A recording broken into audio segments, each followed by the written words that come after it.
आज हम बायोमोलिक्यूल्स का माइंड मैप पढ़ने वाले हैं। अब बायोमोलिक्यूल्स का मतलब क्या है? ये जो फिल्ट्रेट है बेटा, ये एसिड सॉल्यूबल पूल का पार्ट होता है। ये एक पर्टिकुलर चार्ट है जो आपके एनसीईआरटी में ही दिया हुआ है। इसके बाहर वो जनरली क्वेश्चन पूछते नहीं है। ये था आपका स्ट्रक्चर ऑफ प्रोटीन। कार्बोहाइड्रेट के नाम से ही पता चल रहा है, इसमें कार्बन है, हाइड्रोजन है, ऑक्सीजन है। कोफैक्टर्स क्या है? ये आपके किसी भी एंजाइम को एक्टिवेट करता है, उसके फंक्शन की एक्टिविटी को एक्टिवेट करेगा। कैसे? हेलो बच्चों, welcome back to class. I hope आप सब हेल्दी हो और बहुत खुश हो। आज हम बायोमोलिक्यूल्स का माइंड मैप पढ़ने वाले हैं। आप सबको पता है कि ये 11th पोर्शन का लास्ट चैप्टर है। हमने ऑलरेडी पिछले वाले हफ्ते में एनिमल किंगडम को पढ़ लिया था, कंसाइज वे में उसकी माइंड मैप हमने देख ली थी, और बायोमोलिक्यूल्स को आज हम डिस्कस करेंगे। तो मैंने कोशिश की है एक और बार कि मैं इस पर्टिकुलर चैप्टर को भी, जो थोड़ा बहुत ऑर्गेनिक केमिस्ट्री का भी है और जूलॉजी का भी पार्ट है, इस चैप्टर को एक कंसाइज वे में आपके सामने प्रेजेंट करूं। तो लेट्स स्टार्ट विद बायोमोलिक्यूल्स बच्चों। और इस पर्टिकुलर चैप्टर में हम एनालिसिस देखेंगे कि किस तरह से हम बायोमोलिक्यूल्स जो हमारे ही बॉडी के सेल्स में प्रेजेंट है, लिविंग ऑर्गेनिज्म में ही ये मॉलिक्यूल्स पाई जाती है। तो बायोमोलिक्यूल्स के एनालिसिस मेथड के बारे में हम डिस्कस करेंगे। हम अलग अलग टाइप के बायोमोलिक्यूल्स के बारे में भी डिस्कस करेंगे, डिफरेंट टाइप्स जो आपकी बायोमोलिक्यूल्स की है। जैसे कि हम कार्बोहाइड्रेट के बारे में बात करेंगे, हम प्रोटीन्स के बारे में बात करेंगे, है ना, हम लिपिड्स के बारे में बात करेंगे, हम एंजाइम्स के बारे में बात करेंगे, न्यूक्लिक एसिड के बारे में डिस्कस करेंगे, एटसेट्रा। इनके मोनोमर्स के बारे में भी डिस्कस करेंगे, और ऑब्वियसली ये पॉलीमेरिक फॉर्म है, उसको भी डिस्कस करेंगे। फॉलोड बाय हम बात करने वाले हैं अबाउट एंजाइम्स, जो कि प्रोटीन का ही एक टाइप है, क्योंकि वो फंक्शनल बायोकैटलिस्ट है हमारे बॉडी का। एंड ऑब्वियसली हम कोफैक्टर्स और एंजाइम एक्टिविटी, इन सब के बारे में भी डिस्कस करेंगे। ठीक है, एंजाइम एक्टिविटी, उनके फैक्टर्स जो एंजाइम को अफेक्ट कर रहे हैं, ये सारी चीजें हम डिस्कस करेंगे। ठीक है, फैक्टर्स अफेक्टिंग एंजाइम एक्टिविटी, ये सारी चीजें हम डिस्कस करने वाले हैं। So let's start with the very first topic बेटा। इसका सबसे पहले मैंने जैसे कि आपको बोला कि बायोमोलिक्यूल्स का मतलब क्या है। बायो मतलब obviously anything that is related to the living world और the living organism. So these are the chemical compounds, हम लिख सकते हैं these are the chemical compounds, या केमिकल एलिमेंट्स भी पाए जाते हैं, सिर्फ कंपाउंड्स ही नहीं, compounds present in living cell. ठीक है, इन लिविंग सेल, कोई भी लिविंग सेल आप ले लीजिए, चाहे वो बैक्टीरियल सेल हो, चाहे वो आपका एनिमल सेल हो, प्लांट सेल हो, आपको उसमें क्या मिल जाएगा? कुछ ऐसे मॉलिक्यूल्स। और ये कॉम्पोजिशन मोर और लेस सेम है लिविंग सेल में भी, और सिर्फ लिविंग सेल ही नहीं, आपको नॉन लिविंग पार्ट में, दैट मीन्स फॉर एग्जाम्पल अगर हम अर्थ क्रस्ट को ले ले, यहां भी आपको कुछ ये सेम बायोमोलिक्यूल्स मिलेंगी। तो ऐसा इस एनालिसिस से हमें ये पता चला कि जो मॉलिक्यूल्स या जो कंपाउंड्स या एलिमेंट्स हमारी बॉडी में पाया जाता है, वैसा ही सेम हमें नॉन लिविंग पार्ट में भी मिलता है, जैसे कि फॉर एग्जाम्पल अर्थ क्रस्ट। ठीक है, तो इससे एक एक आप देखो कंपैरिजन भी होगा, एक सिमिलैरिटी भी हमें मिल रही है, but basically we are going to focus on the biomolecules जो लिविंग ऑर्गेनिज्म के सेल में पाया जाता है। तो सबसे पहले एक एलिमेंटल एनालिसिस अगर हमने किया, यही आपकी एलिमेंटल एनालिसिस है बेटा, जिसके थ्रू हम चेक करते हैं कि एलिमेंट्स जैसे कि कार्बन, हाइड्रोजन, ऑक्सीजन, ये सारे एलिमेंट्स हमारे बॉडी में प्लस ह्यूमन बॉडी में प्लस आपके अर्थ क्रस्ट में पाया जाता है। तो उस एनालिसिस को मोस्टली ऐश एनालिसिस बोलते हैं, जिसके थ्रू हम एलिमेंट्स की एनालाइजेशन कर सकते हैं। ऐश एनालिसिस जो है एक डिस्ट्रक्टिव मेथड है, जिसमें या तो उस पर्टिकुलर लिविंग सेल की अगर हम बात करें, लिविंग सेल को ड्राई किया जाता है, पूरा क्रश करने के बाद ड्राई किया तो उसकी सारी वाटर सब कुछ इवापोरेट हो गया, बाकी चीजें सारी डिस्ट्रॉय हो गई, उसको जलाया जाता है ड्राई होने के बाद, एंड जो उनकी इनऑर्गेनिक एलिमेंट्स जो पाए जाते हैं, वो सारी चीजों का हम यहाँ पे देख रहे हैं, दैट इज ऐश एनालिसिस। तो ऐश एनालिसिस के दौरान लिविंग टिश्यू से एक्सट्रैक्ट किया गया carbon, hydrogen, oxygen, nitrogen, silicon, sulphur, sodium, calcium, magnesium and silicon.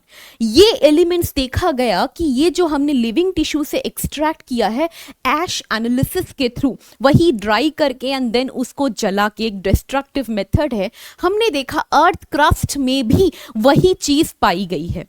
थोड़ा कॉम्पोजिशन अलग है, जैसे लिविंग टिश्यू में कार्बन, हाइड्रोजन, ऑक्सीजन का जो अमाउंट है वो कई मात्रा में ज्यादा है अर्थ क्रस्ट के मुताबिक। आपके माथा में ये क्वेश्चन आ सकता है कि अर्थ क्रस्ट, पूरे अर्थ क्रस्ट को अगर हम एक छोटे से ह्यूमन से कंपेयर करें, ऐसे कैसे ह्यूमन बॉडी में सबसे ज्यादा है और अर्थ क्रस्ट में कम है?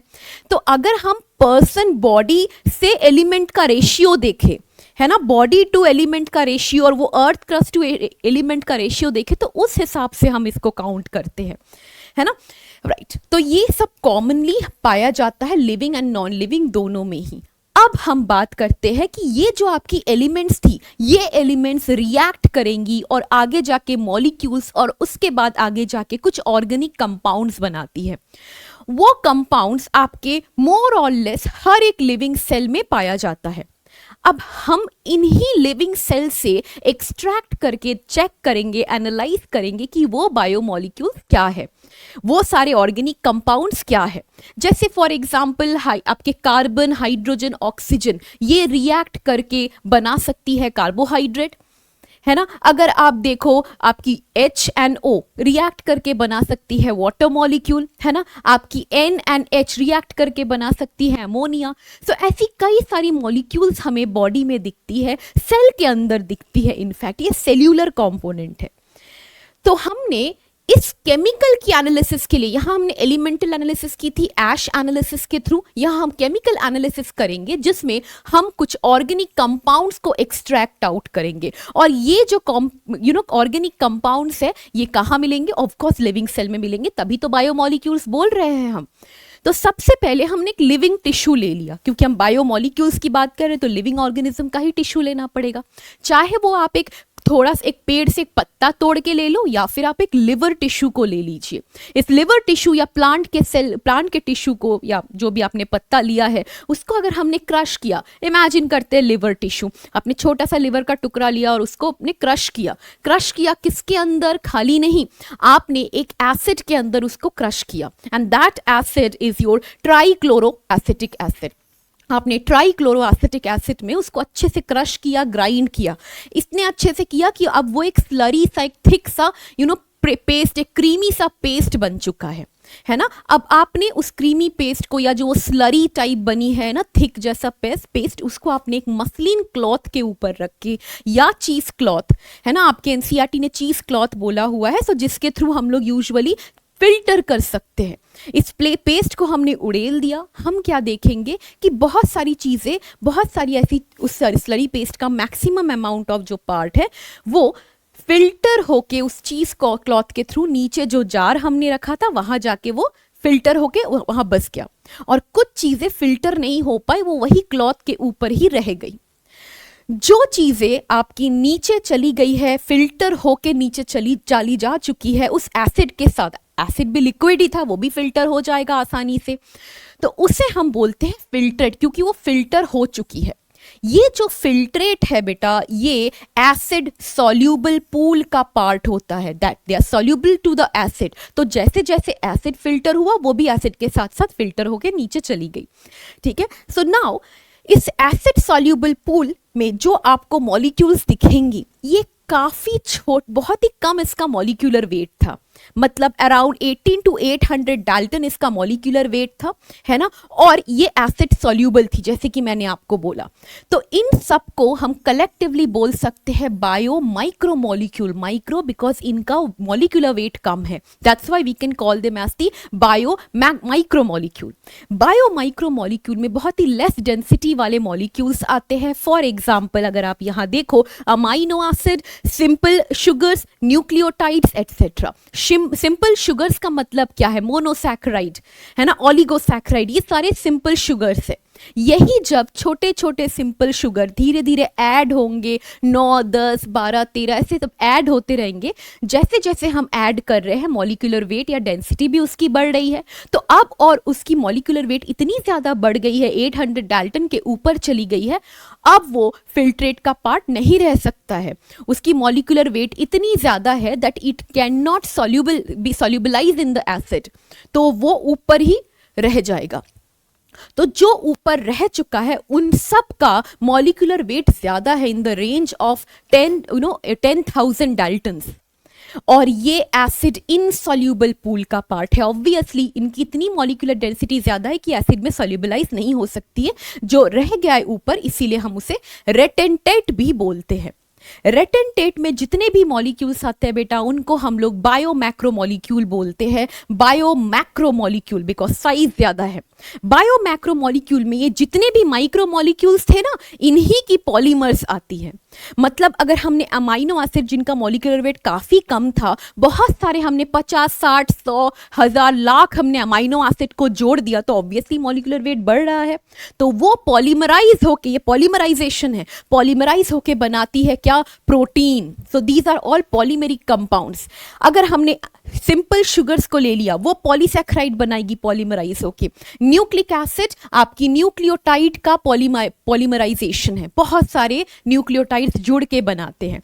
एंड लिपिड भी आपके बायो मैक्रोमोलिक्यूल का ही पार्ट है। हालांकि this is not a strict macromolecule, ये एक एक्सेप्शन है। यहां मैंने लिखा हुआ है कि ये एक एक्सेप्शन है। क्यों एक्सेप्शन है? एक तो ये पॉलीमेरिक नहीं है। आप देखो ये सारे के सारे पॉलीमेरिक थे। पॉलीसैकेराइड का आपके मोनोसैकेराइड का था, प्रोटीन अमाइनो एसिड का था, न्यूक्लिक एसिड न्यूक्लियोटाइड्स का था। लेकिन लिपिड किसी का पॉलीमर नहीं है। लिपिड बना हुआ होता है फैटी एसिड से या फैटी एसिड ग्लिसरॉल से, ठीक है। सिंपल लिपिड्स अगर हम बात करें, न्यूट्रल फैट्स, ऑयल्स एटसेट्रा। तो इनकी मॉलिक्यूलर वेट जो है ये 800 डाल्टन से बिलो है। तो यूजुअली इसको होना चाहिए माइक्रोमोलिक्यूल के अंदर, क्योंकि 800 डाल्टन तक तो हम लोग माइक्रोमोलिक्यूल में रखते हैं। लेकिन क्योंकि ये इनसॉल्यूबल है, यही एक रीजन है कि वो इनसॉल्यूबल है एसिड में, इसीलिए हमने उसे मैक्रोमोलिक्यूल में रखा है। लिपिड जनरली आपको कहां पे मिलती है? किसी भी सेल के प्लाज्मा मेम्ब्रेन पे आपको लिपिड मिल जाएगी, सेल्यूलर ऑर्गेनेल के मेम्ब्रेन में आपको लिपिड मिल जाएगी। तो ये लिपिड को जब भी हम क्रश करेंगे और उसको एसिड में सॉल्यूबल करने होने की या फिर वाटर में सॉल्यूबल करने की कोशिश करेंगे, वो वेसिकल बना देता है। हाइड्रोफोबिक हेड आपके tail, polar head and non polar tail, इस तरह से वो बनाती है वेसिकल टाइप। एंड वो वाटर में कभी सॉल्युबलाइज नहीं होगी, वो छोटे छोटे ऐसे वेसिकल्स बना के तैरती रहेगी और यहाँ रेटेंटेट का ही पार्ट बन जाएगी, नीचे नहीं आएगा। ये था आपका 2 different types of biomolecules based on their molecular weight और सॉल्युबिलिटी। अब मेटाबोलाइट्स भी आपके एक तरह का, इफ यू से दे आर ऑल्सो बायोमोलिक्यूल। लेकिन ये मेटाबोलाइट्स है क्या? कुछ अलग सी चीज है। देखो मेटाबोलाइट्स में भी आपको मिल जाता है क्या? मेटाबोलाइट्स में भी आपको मिल जाएगा अमाइनो एसिड, शुगर, ये चीजें जो हमने माइक्रोमोलिक्यूल में पढ़ा। बट उसके अलावा भी बहुत सारी ऐसी प्रोडक्ट्स बनती है मेटाबॉलिज्म के दौरान। किसके मेटाबॉलिज्म के दौरान? यूजुअली प्लांट्स में। So metabolites, they are formed during the metabolic processes. Metabolic process मतलब plants respiration कर रही है, transpiration कर रही है, या जो भी आपके cellular physiological metabolism जो plants के अंदर चल रहा है, उस एक एक metabolism के दौरान कुछ products बनता है, या तो end product या intermediate, reaction चलते वक्त ही जो आपकी intermediate product बन रही है, यही intermediate product या end product को ही हम बोलते हैं मेटाबोलाइट्स, क्योंकि वो मेटाबॉलिज्म के दौरान बनी थी, तो मेटाबोलाइट्स। अब प्लांट ने ये मेटाबोलाइट्स बनाया क्यों है? सपोज प्लांट एक मेटाबॉलिज्म करते हुए ग्लूकोज बना रही है ना, तो ग्लूकोज बना रही थी वो अपने लिए, अपने सर्वाइवल के लिए, अपने प्लांट सेल को खाना, एनर्जी प्रोड्यूस करने के लिए, एनर्जी प्रोवाइड करने के लिए, राइट। तो ये जो मेटाबोलाइट है जिसको प्लांट खुद यूटिलाइज कर रहा है अपने ग्रोथ के लिए, अपने रिप्रोडक्टिव फेज के लिए, इसे हम प्राइमरी मेटाबोलाइट्स बोलते हैं, ठीक है। So these are form during the growth and reproductive phase of plant, fungus and animals भी, क्योंकि हम मोस्टली प्लांट्स बोल रहे हैं, इसीलिए हम प्लांट्स यहाँ पे मैंने लिखा हुआ है, प्लांट्स पे मैं ज्यादा फोकस कर रही हूँ, ठीक है। तो these are always produced in high amount, क्योंकि वो खुद के लिए वो यूटिलाइज कर रही है ये ग्लूकोज एंड एवरीथिंग। अगर हम देखें, है ना, फॉर एग्जाम्पल अगर हम यहाँ पे लेट्स इमेजिन ग्लूकोज वगैरह अगर हम देखें, यहाँ पे मैंने ऑलरेडी लिखा तो हुआ है सिंपल शुगर, फिर भी मैं बता देती हूँ। सपोज ग्लूकोज बनाया और वो ग्लूकोज वो खुद के ग्रोथ के लिए, खुद के सर्वाइवल के लिए यूज कर रही है प्लांट्स, है ना, एनर्जी प्रोवाइड करने के लिए, that will become their primary metabolite. क्योंकि खुद के लिए वो बना रहे हैं तो वो हमेशा ज्यादा अमाउंट में प्रोड्यूस करेंगे ऑब्वियसली, है ना। एंड क्योंकि ज्यादा अमाउंट में प्रोड्यूस हुआ है, हम इसको आसानी से एक्सट्रैक्ट आउट कर सकते हैं, हम इसको आसानी से एक्सट्रैक्ट कर सकते हैं, right, they can be easily extracted. ठीक है, नाउ एग्जाम्पल्स हुआ जैसे अमाइनो एसिड, ये भी आप वो खुद के ग्रोथ और रिप्रोडक्टिव फेज के दौरान बना रही है क्योंकि उसको चाहिए उसके ग्रोथ के लिए, है ना। यहाँ हार्मोन्स बना रहे, हार्मोन्स ऑक्सिन, जिब्रेलिन, इस तरह के हार्मोन्स के नाम आपने सुने होंगे। ये हार्मोन्स प्लांट अपने ग्रोथ के लिए बनाती है, हमें पता है ऑक्सिन, जिब्रेलिन, ये जो है आपके प्लांट के माइटोसिस, रैपिड सेल डिवीजन में हेल्प कर रहे हैं, राइट। और सेकेंडरी मेटाबोलाइट्स मतलब कि इसी मेटाबॉलिज्म के दौरान जब ये ग्लूकोज, अमाइनो एसिड वगैरह बन रही है या कुछ और मेटाबॉलिज्म चल रहा है, उस वक्त कुछ ऐसी चीजें भी बनती है, ऐसी मेटाबोलाइट्स भी बनता है इन प्रोडक्ट या इंटरमीडिएट प्रोडक्ट जिसमें प्लांट्स के ग्रोथ और रिप्रोडक्टिव फेज से कोई लेना देना नहीं है। जैसे फॉर एग्जाम्पल अगर कोई प्लांट कलर, पिगमेंट प्रोड्यूस कर रही है, तो वो पिगमेंट क्यों बना रही है, क्या जरूरत है पिगमेंट बनाने की?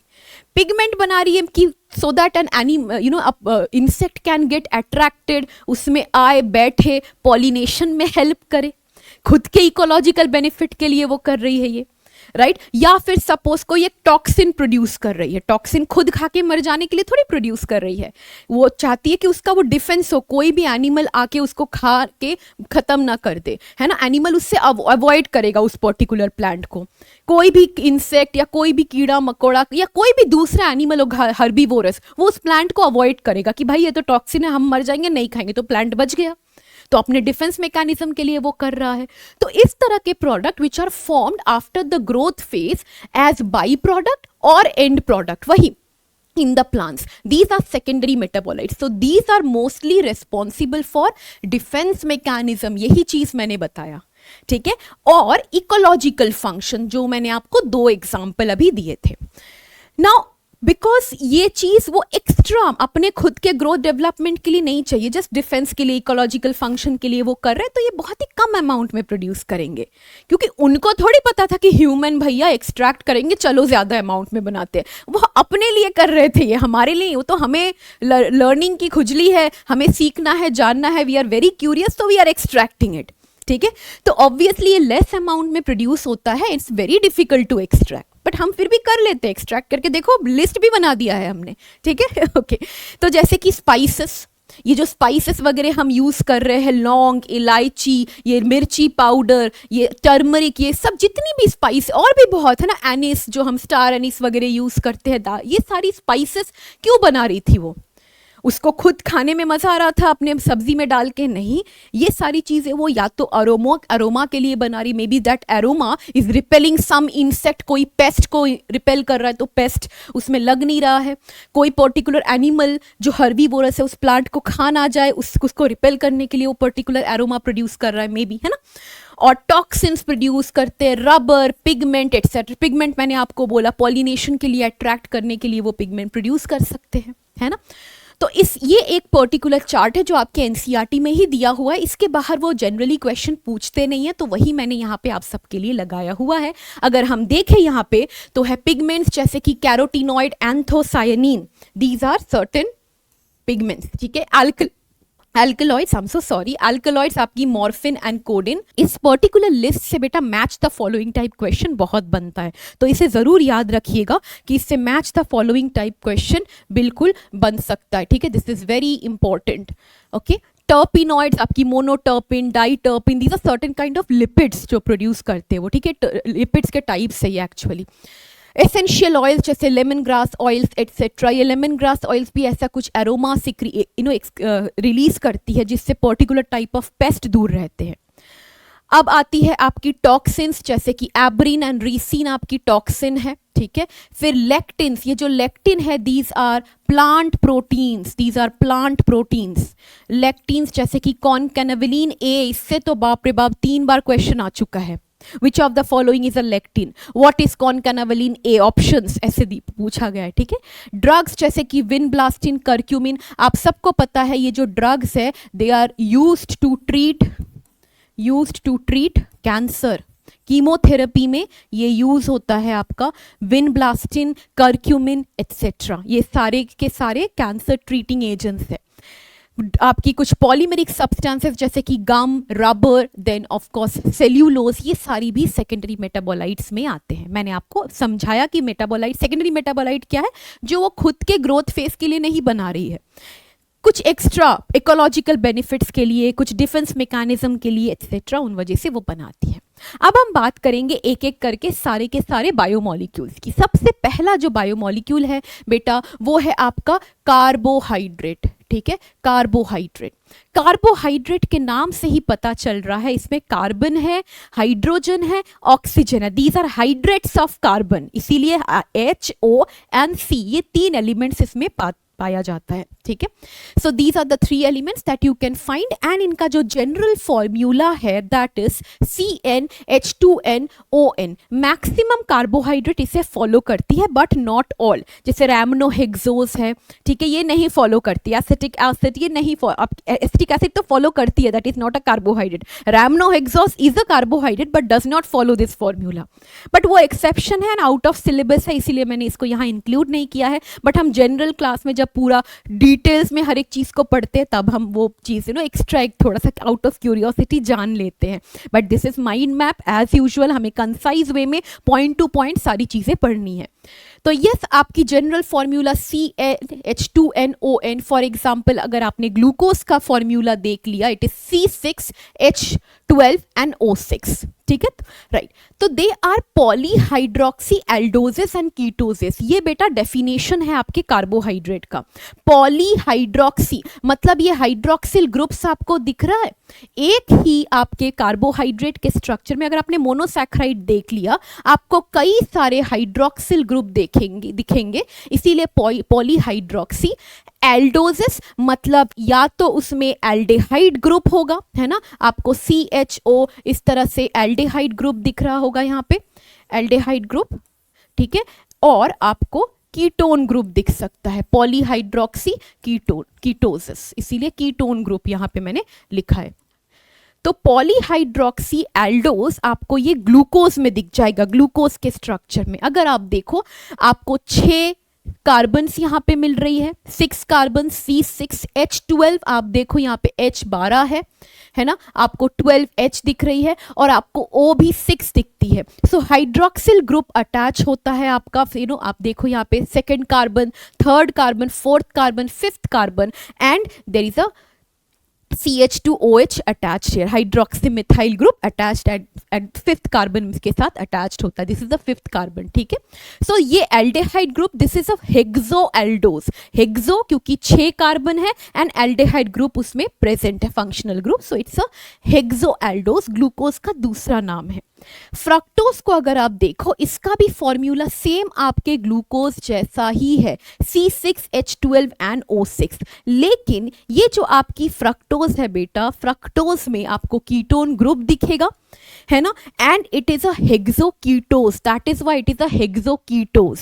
6 कार्बन, इसमें भी 6 कार्बन है, ठीक है, लेकिन it's a hexoketose because of presence of the ketone group.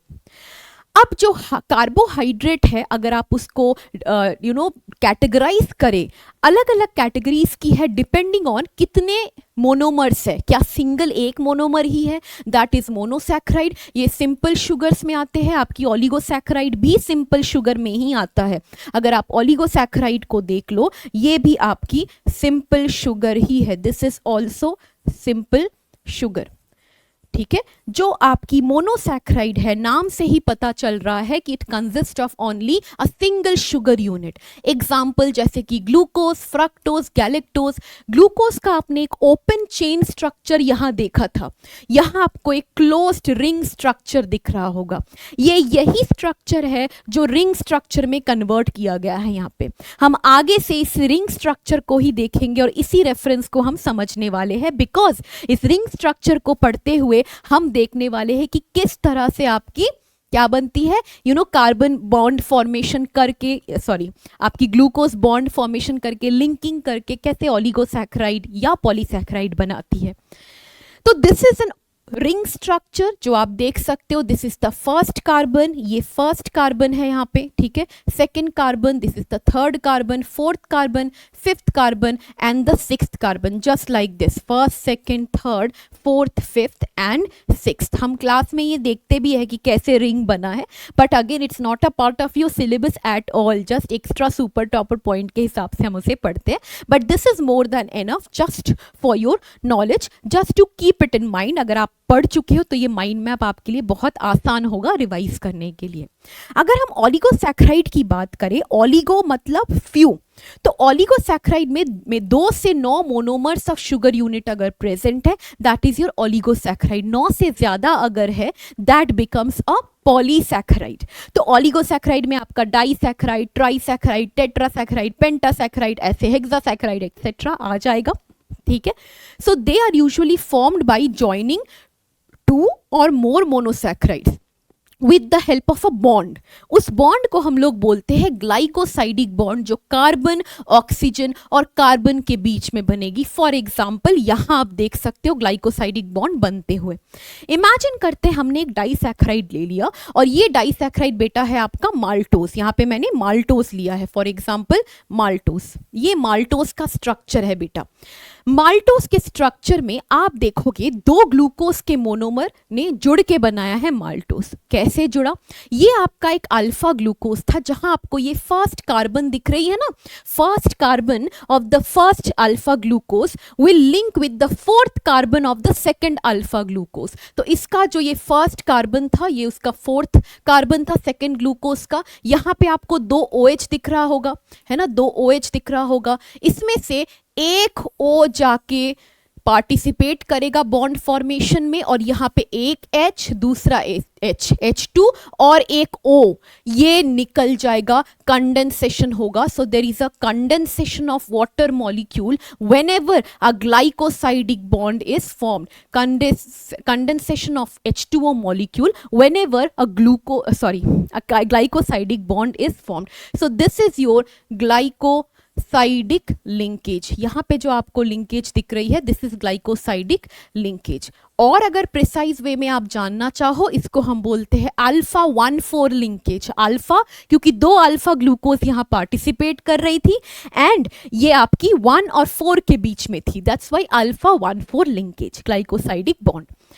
Now maltose जो है बेटा, ये एक रिड्यूसिंग टाइप ऑफ शुगर है। रिड्यूसिंग शुगर हम क्यों बोलते हैं? क्योंकि आप इस माल्टोज के स्ट्रक्चर में राइट हैंड साइड पे, this is the right side, right end of the maltose structure, ये जो आपकी right end of the maltose structure है, उसकी जो OH ग्रुप है वो फ्री है। दिस फ्री OH ग्रुप किसी के साथ बाउंड नहीं है ना। ये जो फ्री OH ग्रुप है, it will react with copper ion Cu2 plus ion, जो कि फेलिंग्स रिएजेंट में या टॉलेंस या बेनेडिक्ट रिएजेंट में प्रेजेंट होती है। इमेजिन करो हमने एक टेस्ट ट्यूब लिया है, उस टेस्ट ट्यूब में मैंने माल्टोस डाला है ना, और उस माल्टोस वाले टेस्ट ट्यूब में, माल्टोस कंटेनिंग टेस्ट ट्यूब में मैंने फेलिंग्स रिएजेंट डाला। तो मैं देखूंगी कि जो फेलिंग्स रिएजेंट जो ब्लू कलर का था, जब मैं वहां डाल रही हूँ, वो धीरे धीरे कलर चेंज होके orange, orangish, reddish colour change हो रहा है। This change in colour is because ये जो आपकी OH ग्रुप थी ना माल्टोज में उस टेस्ट ट्यूब के अंदर, वो फेलिंग्स रिएजेंट में जो Cu2 प्लस था, जिसकी वजह से ब्लू कलर हो रहा था उसका, उस Cu2 प्लस को Cu प्लस में कन्वर्ट कर देगा, इसीलिए रिड्यूसिंग बोल रहे हैं। तो इट्स अ रिड्यूसिंग शुगर। तो colour change is the indicator कि वो रिड्यूसिंग शुगर है। लेकिन अगर हम बात करें एक और, यहाँ रिड्यूसिंग क्योंकि मैंने आपको बोला है, तो नॉन रिड्यूसिंग शुगर भी मुझे आपको बताना पड़ेगा। तो मैंने एक और डाइसैक्राइड का यहाँ पे एग्जाम्पल लिया हुआ है, and that is sucrose. Sucrose बेटा बना हुआ होता है एक मोनोमर ऑफ ग्लूकोज से और दूसरा मोनोमर जो है वो फ्रक्टोज का है। ग्लूकोज का स्ट्रक्चर तो हमें देख लिया, पाइरेनोस रिंग है जहां पे आपको 5 कार्बन वाली ये रिंग स्ट्रक्चर दिखती है ना, ये हेक्सागोन शेप है लेकिन 5 कार्बन रिंग के अंदर है, एक तो बाहर है ना, एक ऑक्सीजन है यहाँ रिंग के अंदर, लेकिन ये आपकी फ्यूरानोज रिंग है, यहाँ सिर्फ 4 ही कार्बन रिंग के अंदर प्रेजेंट है और एक ऑक्सीजन आपको रिंग के अंदर दिखेगी, 2 कार्बन बाहर है रिंग के। फ्रक्टोज भी 6 कार्बन वाला है, हेक्सोज है ये भी, लेकिन इसका स्ट्रक्चर फ्यूरानोज रिंग का है। तो इस दौरान जब इन दोनों की बॉन्ड फॉर्मेशन होती है तो आप देखो यहाँ आपका फर्स्ट कार्बन ही CH2OH है, 6th कार्बन CH2OH है, तो यहाँ आपके राइट एंड में जो OH ग्रुप है वो फ्री नहीं है, राइट एंड का OH group CH2OH hydroxy methyl है ना, तो ये आपकी राइट एंड की जो OH ग्रुप है, बिकॉज ये फ्री नहीं है, अगर मैंने फेलिंग्स रिएजेंट डाला भी सुक्रोज कंटेनिंग टेस्ट ट्यूब में वो Cu2+ ही रहेगा, क्योंकि कोई फ्री OH नहीं है कि रिएक्ट करे और Cu2+ को Cu+ बनाए, तो यहाँ कोई कलर चेंज नहीं दिखेगा। So it's a non reducing sugar, sucrose जो है वो नॉन रिड्यूसिंग शुगर है। एक और एग्जाम्पल अगर आप जानना चाहो वो है ट्री हेलोस, जो आपको इंसेक्ट के हीमोलिम्फ में मिलता है। जैसे हमारे ब्लड में ग्लूकोज घूमता है ना, वैसे ही आपकी इनकी जो ब्लड ग्लूकोज है वो है ट्री हेलोस, ब्लड तो बोल नहीं सकते, हीमोलिम्फ होता है इंसेक्ट में। फाइन, अब अगर हमने इस ऐसे ही कई सारे मोनोसैक्राइड को जोड़ दिया तो हमें मिल जाता है पॉलीसैक्राइड, बिकॉज पॉलीसैक्राइड क्या है, it's a long chain of monosaccharide, 9, 10, 12, 9 से ज्यादा, इनफैक्ट 10, 11, 12, 13 ऐसे बहुत सारा लंबा, 30,000 लैक्स में, 2 लैक्स में, जैसे स्टार्च देख लो उसमें 2 लाख से भी ज्यादा ग्लूकोज मोनोमर्स प्रेजेंट है। तो पॉलीसैक्राइड बेटा 2 तरह की होती है, होमो या हेटेरो पॉलीसैक्राइड। होमो पॉलीसैक्राइड मतलब सिर्फ एक ही तरह के मोनोमर से बनी हुई है, ग्लूकोज तो सिर्फ glucose glucose glucose glucose glucose, fructose तो सिर्फ fructose fructose fructose fructose fructose, इस तरह से, ठीक है। तो made of only one type of monosaccharide unit such as glycogen, starch, chitin, inulin, cellulose, ये सारे के सारे ही आपके होमो पॉलीसैक्राइड है। ये ग्लूकोज का बना है, स्टार्च भी ग्लूकोज का बना है, काइटिन नैग यूनिट्स का बना है, इन्यूलिन फ्रुक्टोज का बना हुआ है, फ्रुक्टोज यूनिट्स का, सेल्यूलोज भी ग्लूकोज का बना हुआ है। हेटेरोपॉलीसैक्राइड में आपको more than one type of monosaccharide units दिखेंगी, जैसे कि पेप्टिडोग्लाइकन में आपको कुछ नैग यूनिट्स मिलेंगे, कुछ नैम यूनिट्स मिलेंगे, N acetyl glucosamine units, N acetyl muramic acid unit, हम आगे पढ़ने वाले हैं। गैग्स अगर आप देख लो, ग्लाइकोसामाइन ग्लाइकेंस, ये भी आपके हेटेरोपॉलीसैक्राइड है। डिफरेंट टाइप्स आपको दिखती है किसमें, आपके पॉलीसैक्राइड में। फॉर एग्जाम्पल नंबर 1 स्टार्च, जो मैंने यहाँ एग्जाम्पल दिखाया था। स्टार्च जो है तो होमोपॉलीसैक्राइड, लेकिन इट्स अ स्टोरेज होमोपॉलीसैक्राइड। स्टोरेज मतलब किस चीज की स्टोरेज करेगी वो, it stores what, nothing but the energy, है ना, ग्लूकोज के फॉर्म में एनर्जी को स्टोर करके रख रही है वो, कहाँ पे, प्लांट सेल में। Okay, so storage of energy in plants, ये जो स्ट्रक्चर है, यहाँ पे मैंने ग्लूकैन इसीलिए लिखा है क्योंकि स्टार्च सिर्फ ग्लूकोज यूनिट्स का बना है, उनको ग्लूकैन बोला जाता है। तो ग्लाइकोजन भी ग्लूकैन है, सेल्यूलोज भी ग्लूकैन है, ठीक है। इट्स अ ब्रांच स्ट्रक्चर, आपको इस तरह से ब्रांचिंग नजर आएगी, यहाँ पे ऐसे आपके ग्लाइकोजन में भी ब्रांचिंग नजर आती है, ठीक है, ब्रांच नजर आएगी। And it is composed of amylose, amylopectin chains, ठीक है। अमाइलोज एंड अमाइलोपेक्टिन 2 तरह की ग्लूकोज चेन है, एक ब्रांच्ड चेन होती है, दूसरी आपकी linear helically coiled chain present है जो कि अमाइलोज है। Helically coiled hence gives positive iodine test.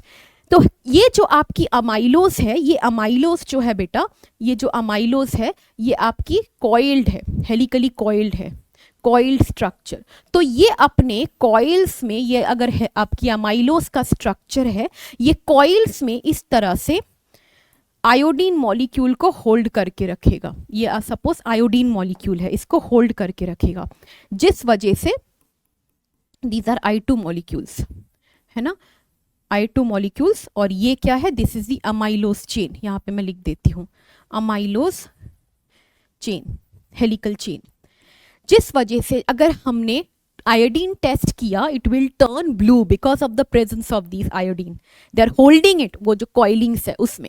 लेकिन अगर हमने ग्लाइकोजन को देखा, ग्लाइकोजन जो भी एक ग्लूकैन भी है वो भी एक स्टोरेज पॉलीसैकेराइड है, लेकिन एनिमल सेल में है ये, है ना, ग्लूकोज के फॉर्म में स्टोर करके रखती है एनर्जी।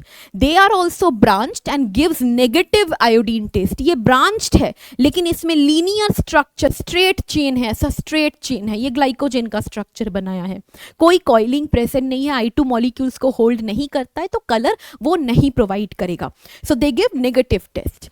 अगर हमने ये स्ट्रक्चर देखा, आपका कोई भी पॉलीसैकेराइड का अगर आप स्ट्रक्चर देखो, यहाँ पे मैंने ग्लाइकोजन का बनाया हुआ है, ये भी आपकी ग्लाइकोसाइडिक बॉन्ड से ही एक एक करके मोनोमर यूनिट जुड़ रहे हैं, लेकिन आपको ब्रांचिंग भी नजर आती है। जो आपकी लेफ्ट एंड होती है, left end of the polysaccharide is always non reducing. क्यों? क्योंकि इसमें देखो OH फ्री नहीं है, CH2OH है, ये 6th कार्बन है ना, जो 5th कार्बन के साथ आपकी CH2OH और H जुड़ा हुआ होता है। लेकिन राइट एंड वाला स्ट्रक्चर अगर आप देखो, यहाँ आपको हमेशा ये फर्स्ट कार्बन, या आपका फर्स्ट कार्बन था ना, फर्स्ट कार्बन का OH फ्री है, तो ये फ्री OH ग्रुप प्रेजेंट है, इसलिए इसको रिड्यूसिंग एंड बोलते हैं हमेशा, है ना। हमने नॉन रिड्यूसिंग शुगर्स देखे हैं, all monosaccharides are reducing sugar और not all disaccharides are reducing sugar, है ना, कुछ रिड्यूसिंग है, सब नहीं है, सुक्रोज, ट्रीहालोज रिड्यूसिंग नहीं है। पॉलीसैकेराइड में हम रिड्यूसिंग नॉन रिड्यूसिंग नहीं बोल सकते हैं, उसमें हम वो टेस्ट नहीं करते, लेकिन अगर हम शेप और मॉलिक्यूल ग्रुप्स को देखें तो ग्रुप्स के हिसाब से left and is non reducing क्योंकि कोई फ्री OH ग्रुप नहीं है, CH2OH है। राइट एंड जो आपको यहाँ पे राइट एंड दिखता है दैट इज रिड्यूसिंग एंड, क्योंकि फ्री OH ग्रुप इसमें प्रेजेंट है। थर्ड जो आपकी पॉलीसैकेराइड है दैट इज सेल्यूलोज, ये भी एक ग्लूकैन ही है, and cellulose is the most abundant organic compound on earth. Cellulose आपको प्लांट्स में मिलता है, प्लांट सेल वॉल में मिलेगा, so it's the most abundant organic compound, ठीक है। इट्स अ पॉलीसैकेराइड बट सारे के सारे अगर आप मॉलिक्यूल कंपाउंड्स को ले लो, जितने बायो मॉलिक्यूल्स है उसमें से ये सबसे ज़्यादा मेजर अमाउंट में पाया जाता है, ये organic compound present in the cell wall of plant cell. और जो सेल्यूलोज है ये स्ट्रक्चरल पॉलीसैकेराइड है, जो ये सेल्यूलोज है बेटा ये भी होमोपॉलीमर है but it is a structural homopolysaccharide, क्योंकि ये सेल वॉल में पाया जाता है, इसका काम स्टोरेज नहीं है, पॉलीसैकेराइड, ठीक है। एंड ये जो आपकी सेल्यूलोज है, दोनों ग्लाइकोजन स्टार्च में आपको ब्रांचिंग दिखे थी, ये अनब्रांच्ड होते हैं, so these are unbranched linear chain of glucose units and gives negative ionic test, iodine test, है ना, जैसे कि हमने ग्लाइकोजन में भी देखा था। जो हेलिकली कॉइल्ड है that is amylose of starch, सिर्फ वही प्रोवाइड करेगा, ठीक है, किसका? Positive test for positive blue colour for iodine test. Cellulosic paper जो हम यूज करते हैं that is made from plant pulp and cotton fibre, तो इट इज कंप्लीट 100% आपका सेल्यूलोज है उसमें, ठीक है। इन्यूलिन की अगर हम बात करें, ये भी एक स्टोरेज पॉलीसैकेराइड ही है, ये भी एनर्जी स्टोर करता है, किसमें? प्लांट में, लेकिन वो भी in the roots of certain flowering plant such as dahlia. ये फ्रुक्टान है क्योंकि फ्रक्टोज यूनिट से बनी हुई होती है, and it is used to measure the glomerular filtration rate in kidney function test. क्यों? क्योंकि ह्यूमन बॉडी इसको मेटाबोलाइज नहीं कर सकती है। ह्यूमन बॉडी, यहाँ पे मैं लिख देती हूँ, human body can't metabolize inulin. तो अगर हमारी बॉडी में इन्यूलिन को इंजेक्ट किया गया तो हमारी बॉडी इन्यूलिन को बिल्कुल भी मेटाबोलाइज नहीं कर सकती, क्योंकि हमारे पास उसके लिए एंजाइम नहीं है उस फिजियोलॉजी के लिए। तो वो वैसे का वैसा अगर 200 ग्राम या suppose 2 grams of inulin inject किया गया है ब्लड में, वो वैसे का वैसा ही आपके किडनी से फिल्टर होकर यूरिन में निकल के आ जाएगा, 2 ग्राम का 2 ग्राम ही।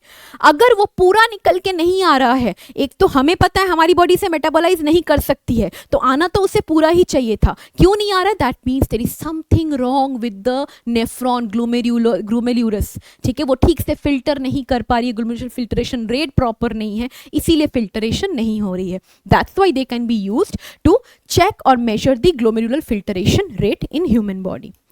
नेक्स्ट है आपकी काइटिन। काइटिन एक अगेन ये भी स्ट्रक्चरल पॉलीसैकेराइड है बेटा, ये भी आपका स्ट्रक्चरल पॉलीसैकेराइड ही है ना, स्ट्रक्चरल होमोपॉलीसैकेराइड। होमोपॉलीसैकेराइड क्यों? क्योंकि ये सिर्फ नैग यूनिट से ही बनी हुई है। नैग यूनिट्स यहाँ पे N acetyl glucosamine. N acetyl glucosamine या नैग यूनिट एक मॉडिफाइड या डिराइव्ड ग्लूकोज है, एक डिराइव्ड शुगर है। ये ग्लूकोज से ही डिराइव किया गया है। ग्लूकोज में एसिटिल अमाइन ग्रुप एडिशन के बाद ये आपको नैग मिलता है। These are usually found in the cell wall of fungi and also exoskeleton of the insect. Cockroach का जो स्क्लेराइड था वो काइटिन से बना हुआ था, काइटिनस एक्सोस्केलेटन। नेक्स्ट जो हम लोग पढ़ते हैं आपकी पॉलीसैकेराइड में, that is your peptidoglycan. Peptidoglycan भी स्ट्रक्चरल पॉलीसैकेराइड है, लेकिन ये हेटेरोपॉलीमर है। दिस इज ऑल्सो स्ट्रक्चरल, ठीक है, this is a structural heteropolymer. ये हेटेरोपॉलीमर है। हेटेरोपॉलीमर क्यों? क्योंकि ये अलग अलग यूनिट से बनी हुई होती है। फॉर एग्जाम्पल अगर हम यहाँ पे देखें, it is formed of NAG units N acetyl glucosamine and NAM units N acetyl muramic acid unit. तो अलग यूनिट्स हो गई हेटेरोपॉलीमर। और ये कहाँ पाया जाता है? स्ट्रक्चरल बोला है, that means cell wall of bacteria में पाया जाता है। ये था आपका कार्बोहाइड्रेट। आगे बढ़ेंगे और हम बात करेंगे अगले वाले नेक्स्ट जो आपका बायोमोलिक्यूल है, दैट इज अमाइनो एसिड। तो अमाइनो एसिड एक माइक्रोमोलिक्यूल है। अब तक हमने कार्बोहाइड्रेट में जो मोनोसैकेराइड एंड डाइसैकेराइड, ट्राइसैकेराइड पढ़ा था, those were micromolecule. Polysaccharide macromolecule है ना। ये जो आपने पॉलीसैकेराइड अभी यहाँ पे देखा, ये सारी polysaccharide, these are biomacromolecule, है ना। ये मैक्रोमोलिक्यूल है क्योंकि इसकी डेंसिटी ज़्यादा है। मैंने पहले ही जब आपको डेफिनेशन और प्रॉपर डिवीजन कैटेगराइजेशन बताया था, उसमें ही मैंने ब्रैकेट में बता दिया था एग्जाम्पल्स कौन कौन से माइक्रो एंड मैक्रोमोलिक्यूल है, ठीक है। तो यहाँ पे जो अमाइनो एसिड आपको दिख रही है, ये माइक्रोमोलिक्यूल है ऑब्वियसली, क्योंकि इसकी मॉलिक्यूलर वेट कम है ना। ये खुद एक मोनोमर है, ये बाद में पॉलीमराइज होकर एक मैक्रोमोलिक्यूल बनाएगा जिसका नाम है प्रोटीन। ये आपकी अमाइनो एसिड है। डेफिनेशन के अकॉर्डिंग हम इसे बोलते हैं सब्स्टिट्यूटेड मीथेन। मीथेन क्यों बोल रहे हैं? मीथेन का क्या फॉर्मूला होता है? CH4, C के साथ 4 H जुड़े हुए हैं, तो इन H में सारे फंक्शनल ग्रुप को हम चेंज कर देंगे, सब्स्टिट्यूट करेंगे विथ डिफरेंट फंक्शनल ग्रुप्स। एक H को हमने सब्स्टिट्यूट किया है विथ अ वेरिएबल ग्रुप। उस वेरिएबल ग्रुप को हम R ग्रुप लिख रहे हैं, अल्काइल ग्रुप।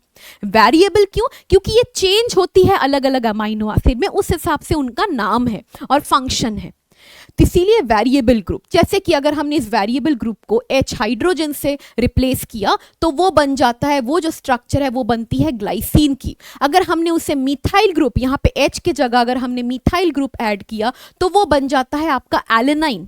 अगर हमने उसको हाइड्रोक्सिल ग्रुप CH2OH से अगर हमने रिप्लेस किया तो वो बन जाता है आपका सीरीन। नेक्स्ट आपकी दूसरी जो H ग्रुप है उसको हमने रिप्लेस सब्स्टिट्यूट किया है with a carboxyl group, and एक को हमने रिप्लेस किया विद अमाइनो ग्रुप, मतलब nitrogen present, it's a nitrogen containing component amino acid, ठीक है। एंड एक हाइड्रोजन ग्रुप आपका हाइड्रोजन ग्रुप है, तो इसीलिए इसको सब्स्टिट्यूटेड मीथेन बोल रहे हैं। हमने हर एक H को सब्स्टिट्यूट किया है with different different functional group. अलग अलग टाइप्स के आपके अमाइनो एसिड होते हैं, लेकिन उसकी बेसिस अलग है। किस तरह से हम कैटेगराइज कर रहे हैं? एक कैटेगराइजेशन का बेसिस है based on the number of amino and carboxyl group present, मतलब कितनी अमाइनो ग्रुप और कितनी कार्बोक्सिल ग्रुप प्रेजेंट है। अगर अमाइनो ग्रुप कम है लेकिन कार्बोक्सिल ग्रुप ज्यादा है तो इट विल बी एसिडिक, क्योंकि ये कार्बोक्सिल ग्रुप आयोनिक फॉर्म में कार्बोक्सिल एसिड बनाता है, ठीक है। आयोनिक फॉर्म हम पढ़ेंगे आज ही, ठीक है। सो मोनो एमिनो डाई कार्बोक्सी ज्यादा अमाइनो एसिड, AA मतलब amino acid, for example glutamic acid, for example aspartic acid, ये सारे एसिटिक अमाइनो एसिड है।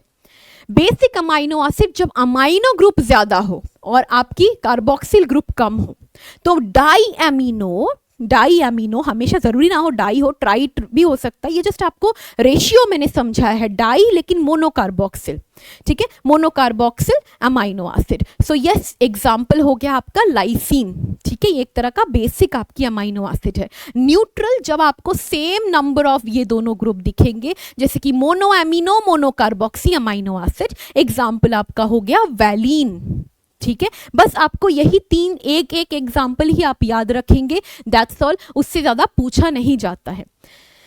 नाउ कुछ एरोमेटिक अमाइनो एसिड भी प्रेजेंट होते हैं, ये भी एक तरह का अमाइनो एसिड है। इसमें क्या होता है, एक functional group is a ring chain attach to the side chain. एक रिंग एरोमेटिक मतलब जब भी रिंग बेंजीन वगैरह टाइप रिंग जब अटैच्ड है, that is an aromatic amino acid such as phenyl alanine, tyrosine, tryptophan. आप सिर्फ फिनाइल एलानाइन याद रखेंगे तो वो that is also more than enough. अब ये जो आपकी नेक्स्ट कैटेगरी है जिससे हम अमाइनो एसिड को कैटेगराइज कर सकते हैं, that is based on their synthesis in human body. क्या ह्यूमन बॉडी उसको सिंथेसाइज कर सकता है, नहीं कर सकता है, या पार्शली थोड़ा सा करता है? तो अगर बिल्कुल भी नहीं कर सकता है, not synthesised in our body, क्योंकि वो उसकी जो बेसिक रॉ मटेरियल है वो नहीं प्रेजेंट है, उस अमाइनो एसिड को हमें हमारे पास वो जीन नहीं है उस अमाइनो एसिड को बनाने के लिए, तभी सिंथेसाइज नहीं कर पा रहे हैं। इसीलिए हमें डाइटरी वे में उसे कंज्यूम करना पड़ेगा, हमें प्रोटीन डाइट लेना पड़ेगा जिसके थ्रू वो, इसीलिए तो प्रोटीन इंक्लूड करना जरूरी है, because amino acids are going to form protein and proteins are the building blocks of your body.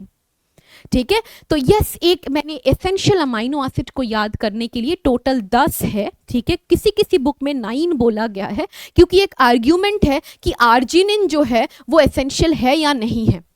ठीक है, जस्ट एक आर्ग्यूमेंट है, इसीलिए 10 यहाँ पे मैंने लिखा है। एक छोटा सा निमोनिक आपके लिए मैंने प्रेजेंट किया है, आपकी मर्जी है, आप चाहो तो इसे याद करो, या फिर इसमें से बस हिस्टिडीन, आइसोल्यूसिन, ल्यूसिन, मिथियोनाइन, इनको बस याद कर लो एसेंशियल अमाइनो एसिड में। So any help in learning these little molecules proves truly valuable.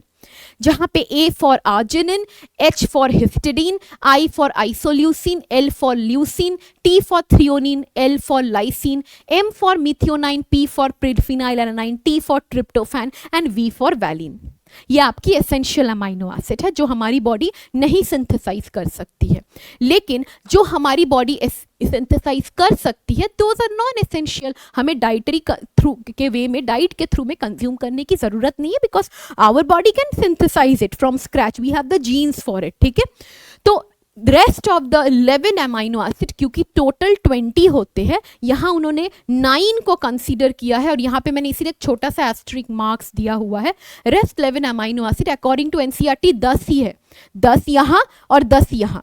और इन दोनों में से कुछ ऐसी अमाइनो एसिड है जैसे कि हिस्टिडीन, जैसे कि आर्जिनिन, ये सेमी एसेंशियल है। सेमाई या सेमी एसेंशियल मतलब हमारी बॉडी इसको थोड़े बहुत मात्रा में सिंथेसाइज कर सकती है, बट हमें ज़्यादातर उसको डाइट के थ्रू ही कंज्यूम करना पड़ेगा, जैसे कि histidine and arginine. Amino acid की बेटा एक और प्रॉपर्टी होती है, और ये प्रॉपर्टी है उसकी to act as a zwitterion. इसको ध्यान से समझिएगा, ज्विटर आयन को हम डाइपोलर आयन भी बोल सकते हैं। मतलब अमाइनो एसिड को हम किसी भी सॉल्यूशन में डाल दे, चाहे वो एसिडिक हो, बेसिक हो या न्यूट्रल हो, तो एसिडिक में अगर हम उसको डालेंगे, सपोज ये बेसिक फॉर्मूला है आपकी अमाइनो एसिड की, है ना, एक C है जिसके साथ एक कार्बोक्सिल ग्रुप अटैच्ड है, अमाइनो ग्रुप अटैच्ड है, एक अल्काइल ग्रुप जो वेरिएबल है वो अटैच्ड है, और एक H ग्रुप अटैच्ड है। आप सबको पता है कि ये जो आपकी स्ट्रक्चर यहाँ बनाई गई है, that is a non polar form of the amino acid, general formula. अब हमने इसी अमाइनो एसिड को उठा के एक एसिडिक सोल्यूशन में डाल दिया है। एसिडिक सोल्यूशन जिसका जो pH है वो बिलो 2.2 है, हाईली एसिडिक। तो क्या होगा, उस एसिडिक है, that means more H+ ion concentration है, तो वो H+ आयन को डोनेट करेगा, यहाँ पे प्रोटोनेटेड डोनेट करेगा। कहाँ पे, ये जो NH2 था ये NH3+ बन गया, है ना, and this will start acting as a weak base in an acidic solution. कौन, ये अमाइनो एसिड। ठीक है, वैसे ही अगर हमने इसी अमाइनो एसिड को एक बेसिक सोल्यूशन में डाल दिया, बेसिक सोल्यूशन जिसका pH लेवल अबव 9.4 है, तो ये अगर 9.4 अल्कलाइन है, that means H+ ion concentration काफी कम है, तो ये अमाइनो एसिड से ही एक H+ आयन को ले लेगा, डी प्रोटोनेटेड। कहाँ से लेगा, ये COOH का जो H है वो दान में दे देगा उस अल्कलाइन सोल्यूशन में, क्योंकि वहाँ H+ आयन कॉन्सेंट्रेशन कम था, तभी तो pH हाई थी, है ना, ये आपकी अल्कलाइन थी। तो जिस वजह से now it will act as a weak acid, COO- carboxylic acid group.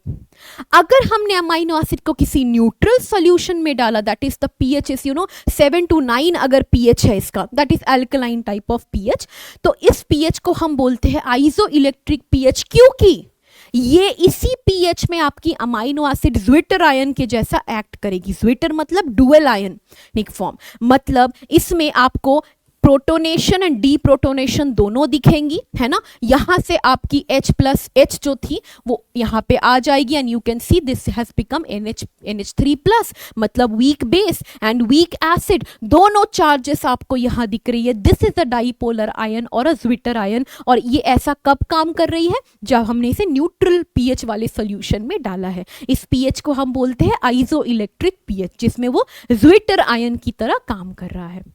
ये आपकी ज्विटर आयन वाली प्रॉपर्टी बहुत इंपॉर्टेंट है अमाइनो एसिड की। टोटल आपके बॉडी में 20 अमाइनो एसिड है जो प्रोटीनोजेनिक अमाइनो एसिड है। आपके बॉडी मतलब हमें नेचर में मिलता है 20 अमाइनो एसिड, ठीक है। बॉडी में तो 10 ही बन पाते हैं, बाकी 10 तो हमें डाइट के थ्रू लेना पड़ता है, लेकिन नेचर में 20 ऐसी अमाइनो एसिड है जो प्रोटीन बनाती है, और भी कई होंगी। And in fact 21st and 22nd amino acid भी प्रेजेंट है, डिस्कवर बहुत साल पहले ही हो चुका है, हम रीसेंट नहीं बोलेंगे, पाइरोलाइसिन एंड सेलेनोसिस्टीन, ठीक है। लेकिन ये 20 अमाइनो एसिड बेटा ये प्रोटीनोजेनिक है, क्योंकि ये जुड़ जुड़ के प्रोटीन बनाएगी। तो कैसे जुड़ते हैं वो, mainly with the help of peptide bond. एक अमाइनो एसिड दूसरे अमाइनो एसिड से जुड़ती है। पेप्टाइड बॉन्ड भी ग्लाइकोसाइडिक बॉन्ड की तरह जब भी बनेगा वाटर मॉलिक्यूल को कंडेंस आउट जरूर करेगा। याद करो जरा, ये सपोज एक अमाइनो एसिड है जहां यहाँ पे क्या था, COOH था और ये था NH2, तो यहाँ से 2 H और 1 O चला जाएगा, जब CO और NH के बीच में आपको क्या दिखेगा, बॉन्ड फॉर्मेशन होते हुए, ठीक है। एक H चला गया है ना, दूसरा H भी चला गया, ये NH2 था राइट, तो यहाँ पे COOH था, ये H चला गया, यहाँ से एक H आ गया और एक और O भी यहाँ आ गया, तो H2O कंडेंस आउट हुआ और CO और NH के बीच में जो बॉन्ड फॉर्म हुआ है that is a peptide bond. जब जब ये पेप्टाइड बॉन्ड बनेगी वाटर का कंडेंसेशन आपको दिखेगा, तो ये पेप्टाइड बॉन्ड बन के एक long chain of amino acid बनाएगी जिसे हम पेप्टाइड बोलते हैं। अगर ये अमाइनो एसिड 50 से ज्यादा हुआ that will form a what, protein और अ पॉलीपेप्टाइड, ठीक है। प्रोटीन के बारे में हम आगे पढ़ेंगे अभी इसके बाद ही। इस पूरे पॉलीपेप्टाइड चेन में इमेजिन करो 3 नहीं, अभी तो फिलहाल आपको 4 अमाइनो एसिड दिख रही है, मैं इसको प्रोटीन नहीं बोल सकती हूँ, ये पेप्टाइड है। इमेजिन कर लेते हैं बहुत सारा है, 60 70 80 हजार बहुत सारे हैं। जो लेफ्ट एंड है इस चेन का, इसमें एक फ्री अमाइनो ग्रुप आपको दिख रहा है, ये रेडी है दूसरे COOH of another amino acid के साथ जुड़ने के लिए। दिस फ्री अमाइनो ग्रुप की वजह से इसको हम एंड टर्मिनल बोलेंगे, लेफ्ट एंड को, ठीक है। जो राइट एंड है बेटा ये आपका, ये क्या है, this is the left and, ये लेफ्ट साइड है ना, और जो राइट एंड है आपकी उसमें आपको COOH ग्रुप फ्री दिखेगा, इसीलिए कार्बोक्सिल ग्रुप, इसीलिए उसको C टर्मिनल बोला जाता है। अब यही अमाइनो एसिड क्या करती है, ये जुड़ के बहुत सारे जुड़ के प्रोटीन बनाती है, ये प्रोटीनोजेनिक अमाइनो एसिड है। 20 अमाइनो एसिड, इसका अल्फाबेटिकल ऑर्डर में भी हम पढ़ते हैं 20 के 20 नाम, लेकिन पूछा नहीं जाता है इसीलिए नहीं आपको यहाँ मेंशन कर रही हूँ मैं। प्रोटीन्स आपको पता है these are polypeptide chains of amino acid. अभी हमने देखा कई सारे पेप्टाइड बॉन्ड बने हैं इसीलिए पॉलीपेप्टाइड, और ये हमेशा 50 से ज्यादा अमाइनो एसिड ही बनाते हैं प्रोटीन को, वरना हम नॉर्मल पेप्टाइड बोलेंगे। And they are always heteropolymer. Heteropolymer क्यों, क्योंकि डिफरेंट में it is composed of various या डिफरेंट अमाइनो एसिड यूनिट, ठीक है। अमाइनो एसिड यूनिट मतलब अगर एलेनिन है तो सिर्फ एलेनिन एलेनिन एलेनिन मिलके नहीं बनाएगी, एलेनिन, सिस्टीन, फिनाइल एलेनाइन, ऐसे अलग अलग अमाइनो एसिड जुड़ के, बहुत सारी अमाइनो एसिड जुड़ के बनाती है protein, heteropolymer. Different types of आपको प्रोटीन यहाँ पे दिख जाएंगे और उनके फंक्शंस भी यहाँ मेंशन किया है। ये आपके एग्जैक्टली एनसीईआरटी में भी ये चीज़ मेंशन है, थोड़ा एक्स्ट्रा पॉइंट्स मैंने लिखा हुआ है। जैसे कि कोलाजन, कोलाजन क्या है आप सबको पता है, कोलाजन फाइबर्स या कोलाजन आपके ही एनिमल टिश्यू में कनेक्टिव टिश्यू का वो पार्ट है and it is the intercellular ground substance, जो मैट्रिक्स बनाती है ना कनेक्टिव टिश्यू में, कोलाजन उसी का पार्ट है, right. And it is the most abundant protein in animal world, ये मोस्ट एबंडेंट प्रोटीन है। जो हमने सेल्यूलोज के बारे में पढ़ा था वो मोस्ट एबंडेंट ऑर्गेनिक कंपाउंड, बाकी सब प्रोटीन अमाइनो एसिड लिपिड सब में से मिला के वो ज्यादा है, ये आपकी मोस्ट एबंडेंट प्रोटीन है। कहाँ की? सिर्फ एनिमल वर्ल्ड की अगर हम बात करें। Collagen, collagen is a ground substance, matrix, connective tissue, आपने पढ़ा है ये, है ना। ट्रिप्सिन क्या है? ये एक एंजाइम है, आपकी इंटेस्टाइन इसको प्रोड्यूस करती है, ठीक है। आपकी इंटेस्टाइन की ये ट्रिप्सिन पर्टिकुलर जो आपको ये एंजाइम दिखता है उसको यूजुअली बनाते। सॉरी एक छोटा सा यहाँ पे चेंज करना है बेटा, मैंने गलती से ये चीज़ बोला है, सो सॉरी, ठीक है। ट्रिप्सिन इंटेस्टाइनल एंजाइम को एक्टिवेट करती है बेटा, बनाती नहीं, इंटेस्टाइन खुद नहीं बना रही है। जस्ट एक छोटी सी यहाँ पे मुझे लिखना था कि इसका फंक्शन है इंटेस्टाइनल एंजाइम एंट्रोकाइनेस को, एंट्रोकाइनेस के थ्रू वो यूजुअली एक्टिवेट होती है, ट्रिप्सिनोजन के थ्रू ट्रिप्सिन बनती है, इट्स अ पैनक्रियाटिक एंजाइम, ठीक है। एंट्रोकाइनेस आपकी इंटेस्टाइनल एंजाइम है जिसको ट्रिप्सिन जो ट्रिप्सिनोजन को ट्रिप्सिन में कन्वर्ट करती है, ठीक है। तो it's a pancreatic, just give me a moment, एक मिनट, it's a pancreatic enzyme trypsinogen, ठीक है। इंसुलिन की अगर हम बात करें, इंसुलिन क्या है? Insulin is a pancreatic hormone, okay. ये पैनक्रियास इस हार्मोन को प्रोड्यूस करता है with the help of beta cells of islets of Langerhans. Antibodies भी एक तरह की प्रोटीन है, इम्यूनोग्लोब्यूलिन हम जिसको बोलते हैं, अलग अलग तरह की एंटीबॉडीज प्रोड्यूस होती है, 5 तरह की actually, IgA, IgG, IgD, IgM, IgE etcetera. तो ये आपकी एंटीबॉडीज का काम क्या है? ये इन्फेक्शन को फाइट करता है, आपकी बॉडी में इन्फेक्शन को फाइट कर रहा है। रिसेप्टर्स, बहुत सारे रिसेप्टर्स आपको सेल मेम्ब्रेन के ऊपर दिखेगा, जैसे एसिटिल कोलिन को बाइंड करने वाली रिसेप्टर, इंसुलिन को बाइंड करने वाली रिसेप्टर, ये सारी रिसेप्टर्स क्या है? लिपिड बाइलेयर मेम्ब्रेन के ऊपर ट्रांस मेम्ब्रेन प्रोटीन ही है। और भी ऐसी कई सारी रिसेप्टर्स आपको आपके सेंसरी ऑर्गन्स में भी मिलेंगी। So these are sensory membrane protein for smell, for taste, for reception, hormone की बाइंडिंग के लिए जैसे कि मैंने आपको बताया etcetera, insulin binding receptors. Next है आपका GLUT4। GLUT4 बेटा ये भी एक ट्रांस मेम्ब्रेन प्रोटीन ही है, ये भी आपकी रिसेप्टर प्रोटीन ही, एक्चुअली ये चैनल है, नॉट रिसेप्टर, ये चैनल प्रोटीन है। ये अलाउ करता है ग्लूकोज का ट्रांसपोर्ट इनटू लिवर सेल या मसल सेल या adipocyte and only in the presence of insulin. जो GLUT4 है बेटा ये आपका इंसुलिन डिपेंडेंट रिसेप्टर है। यहाँ पे छोटा सा मैं लिख देती हूँ that this is an insulin dependent receptor, ठीक है। जब जब इंसुलिन प्रेजेंट होगा तभी ये GLUT4 चैनल ओपन होगा। कहाँ पे है ये GLUT4 वाली प्रोटीन?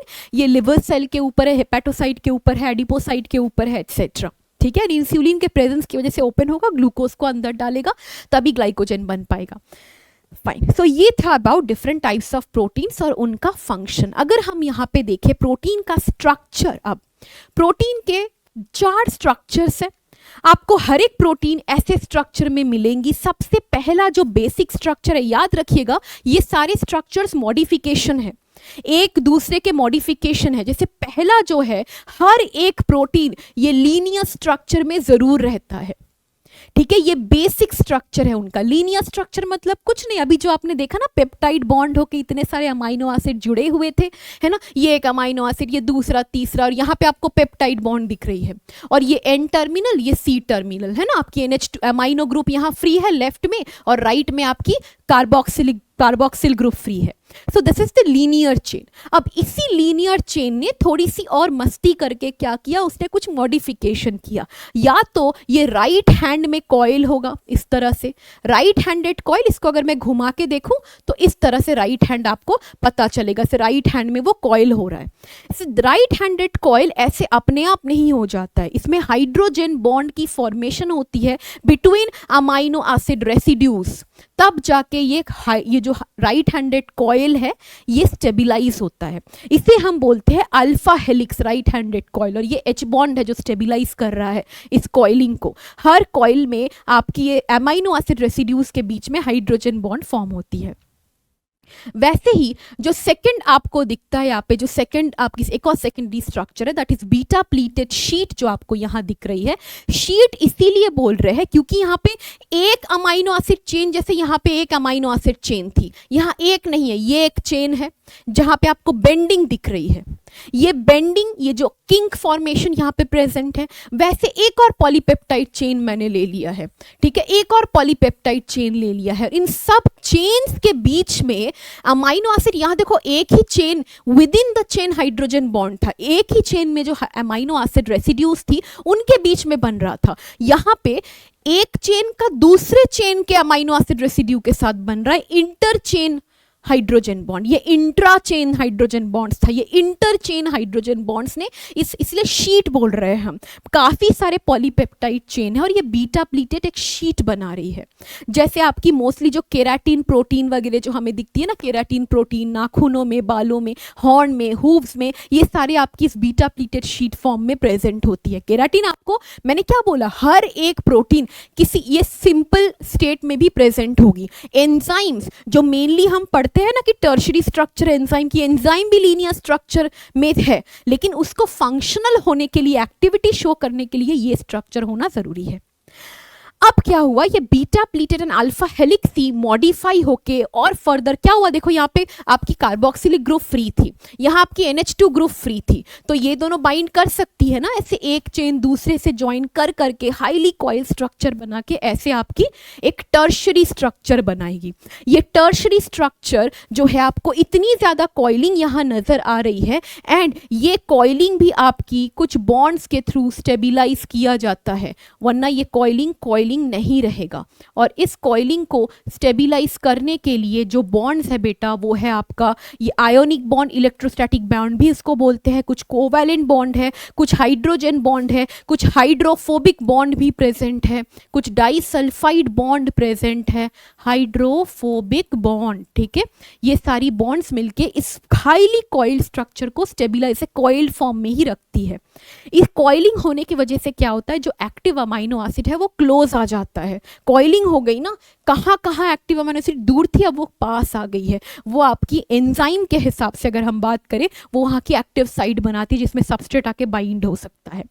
ये क्वाटरनरी स्ट्रक्चर आपको जो लास्ट स्ट्रक्चर दिखेगा वो भी मॉडिफिकेशन है टर्शरी का ही, जहाँ पे आपको आपको 4 टर्शरी स्ट्रक्चर यहाँ पे दिखेगा। तो आपको यहाँ पे क्या दिखेगा, these are 4 tertiary protein, 4 tertiary proteins ने मिलके बनाया हुआ है ये आपकी क्वाटरनरी स्ट्रक्चर को। जैसे कि हीमोग्लोबिन का अगर आपने स्ट्रक्चर देखा, आपको इसमें 2 अल्फा यूनिट और 2 बीटा यूनिट्स दिखेंगे। Each units are 1 tertiary structure protein. ये था आपका स्ट्रक्चर ऑफ प्रोटीन। अब हम बात करेंगे नेक्स्ट जो आपकी बायोमोलिक्यूल है, वो है लिपिड्स।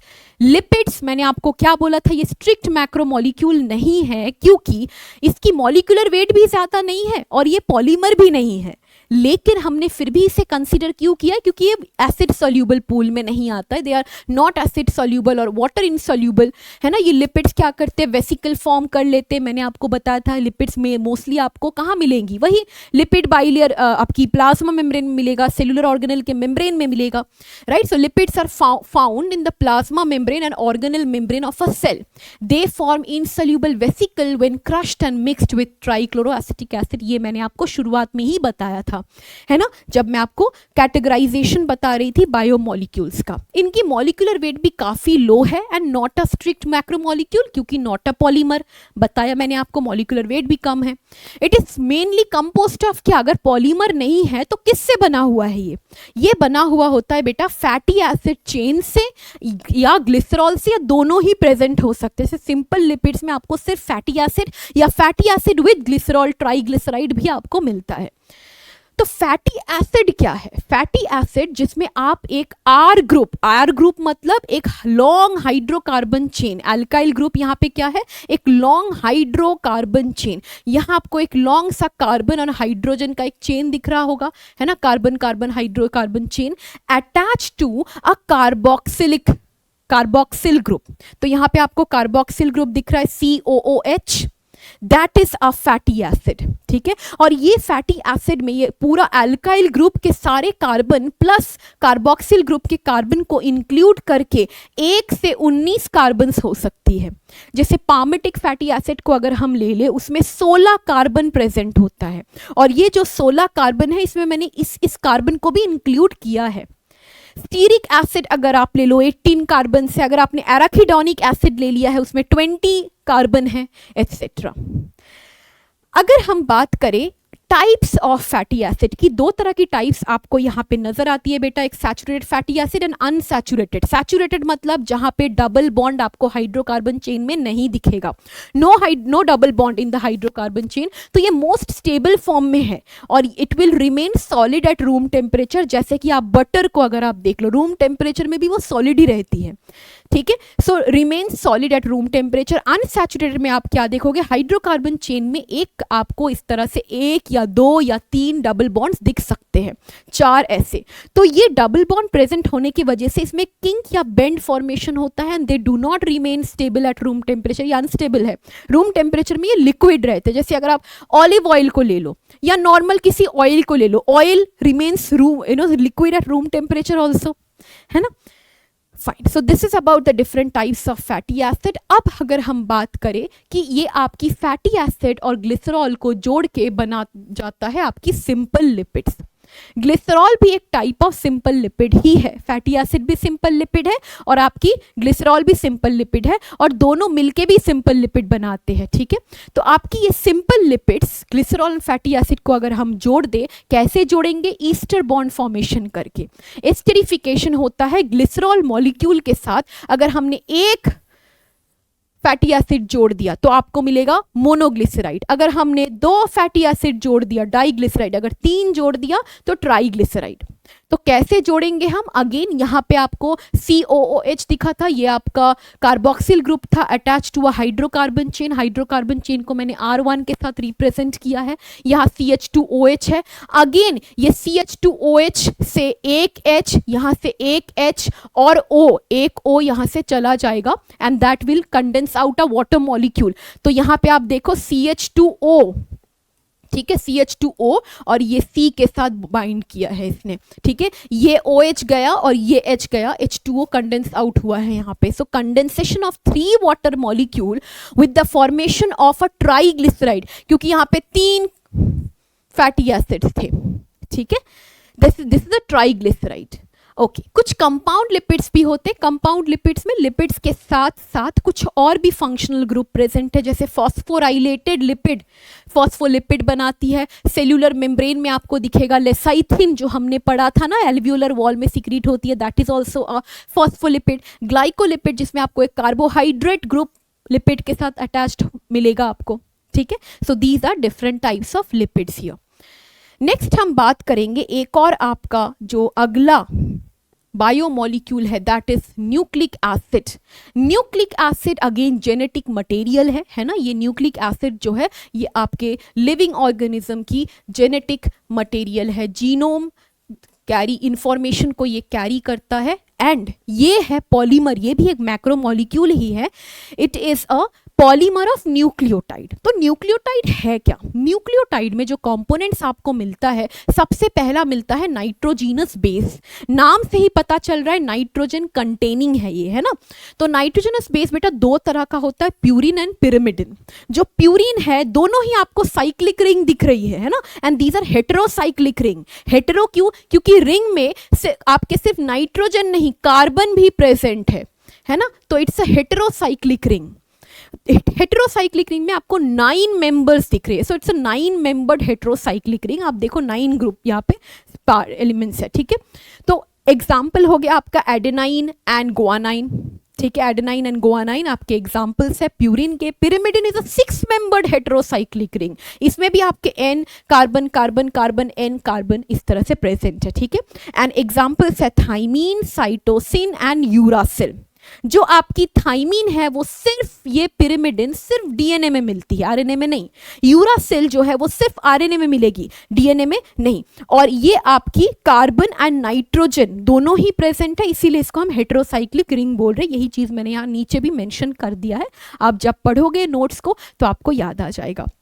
आगे बढ़ेंगे बेटा, नेक्स्ट जो कंपोनेंट है that is your pentose sugar. Pentose इसीलिए बोल रहे हैं क्योंकि 5 कार्बन वाला है।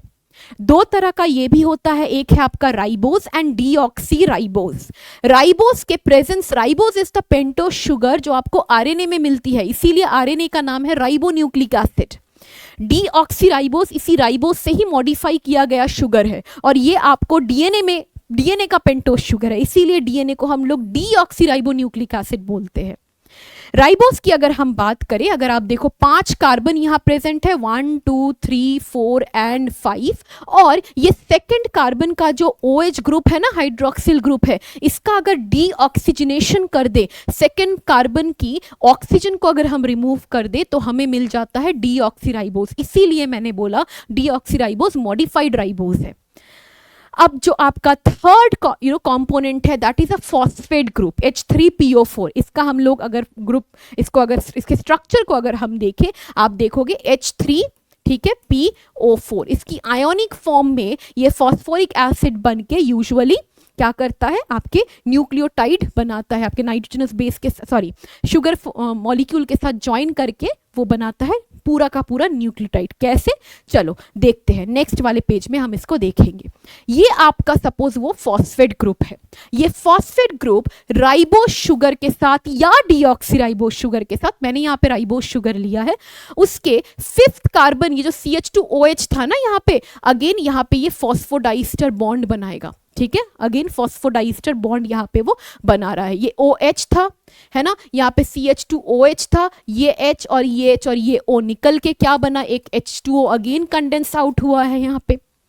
और जब यही राइबोस शुगर एक नाइट्रोजनस बेस के साथ भी ज्वाइन करता है, सपोज इस केस में मैंने एडेनाइन लिया हुआ है जो कि एक प्यूरिन है, इसलिए मैंने ये 9 member double ring structure heterocyclic ring बनाया है, और NH2 शो किया है क्योंकि इसी से हम डिटरमाइन करते हैं कि कौन सा एडेनाइन है, ठीक है। तो ये एडेनाइन सपोज ऐड हुआ है, तो एडेनाइन, ये नाइट्रोजनस बेस प्लस ये पेंटोस शुगर राइबोस ने मिलके, ये स्ट्रक्चर ने मिलके बनाया है क्या, इसने बनाया है nucleoside. This is a nucleoside.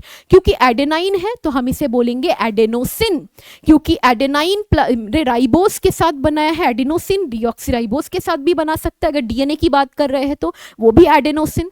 जब हम ये फॉस्फेट ग्रुप ऐड कर देते हैं, फॉस्फेट ग्रुप को जब ऐड करेंगे तब ये पूरा स्ट्रक्चर जो है वो बन जाएगा क्या, न्यूक्लियोटाइड, एडेनाइलिक एसिड, एडेनाइलिक एसिड, या फिर एडेनोसिन मोनोफॉस्फेट, क्योंकि एक फॉस्फेट ग्रुप है, ऐसे 2 बार लगाया तो डाइफॉस्फेट, 3 लगाया तो ट्राइफॉस्फेट, ATP, ठीक है। ये सारे न्यूक्लियोटाइड्स है आपकी, DATP, DGTP, अगर गुआनोसिन है यहाँ पे तो DGTP, अगर यहाँ पे थाइमीन है तो DTTP, यूरासिल है तो DUTP एटसेट्रा, ठीक है, ओके। सो ये सारे न्यूक्लियोटाइड्स है। गुआनाइन के साथ अगर राइबोस डीऑक्सीराइबोस दोनों ऐड कर सकते हैं, गुआनोसिन बनाएगा, फॉस्फेट ग्रुप ऐड किया तो गुआनाइलिक एसिड, ये न्यूक्लियोटाइड वाला नाम है, और यहाँ पे हमने न्यूक्लियोसाइड वाले नाम सारे लिखे हुए हैं। अगर आप चाहो मैं यहाँ पे छोटा सा लिख देती हूँ, न्यूक्लियोसाइड के सारे नाम मैंने यहाँ पे लिखा हुआ है, और न्यूक्लियोटाइड के सारे नाम मैंने यहाँ पे लिखा हुआ है, ठीक है। आगे बढ़ेंगे, let's see here, okay. Thymidine को अगर आप देखो, थाइमीन के साथ सिर्फ डीऑक्सीराइबोस ही राइबोस शुगर, पेंटोस शुगर जुड़ सकता है, क्योंकि थाइमीन सिर्फ डीएनए में मिलता है, राइबोस शुगर से नहीं बना है डीएनए आपका। डीऑक्सीराइबोस, थाइमिडिन, फॉस्फेट अगर इसमें ऐड किया तो थाइमिडिलिक एसिड।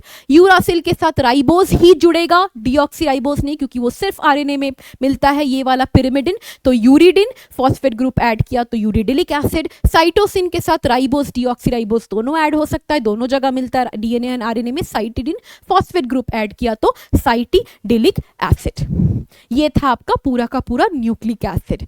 तो हमने सारे बायोमोलिक्यूल्स देख लिया, हमने कार्बोहाइड्रेट देखा, हमने अमाइनो एसिड देखा और कैसे अमाइनो एसिड से प्रोटीन बना वो देखा। तो ये हो गया 3 बायोमोलिक्यूल हमने पढ़ लिया, है ना। उसके बाद हमने डिस्कस किया लिपिड्स के बारे में, उसके बाद हमने डिस्कस किया न्यूक्लिक एसिड के बारे में, है ना।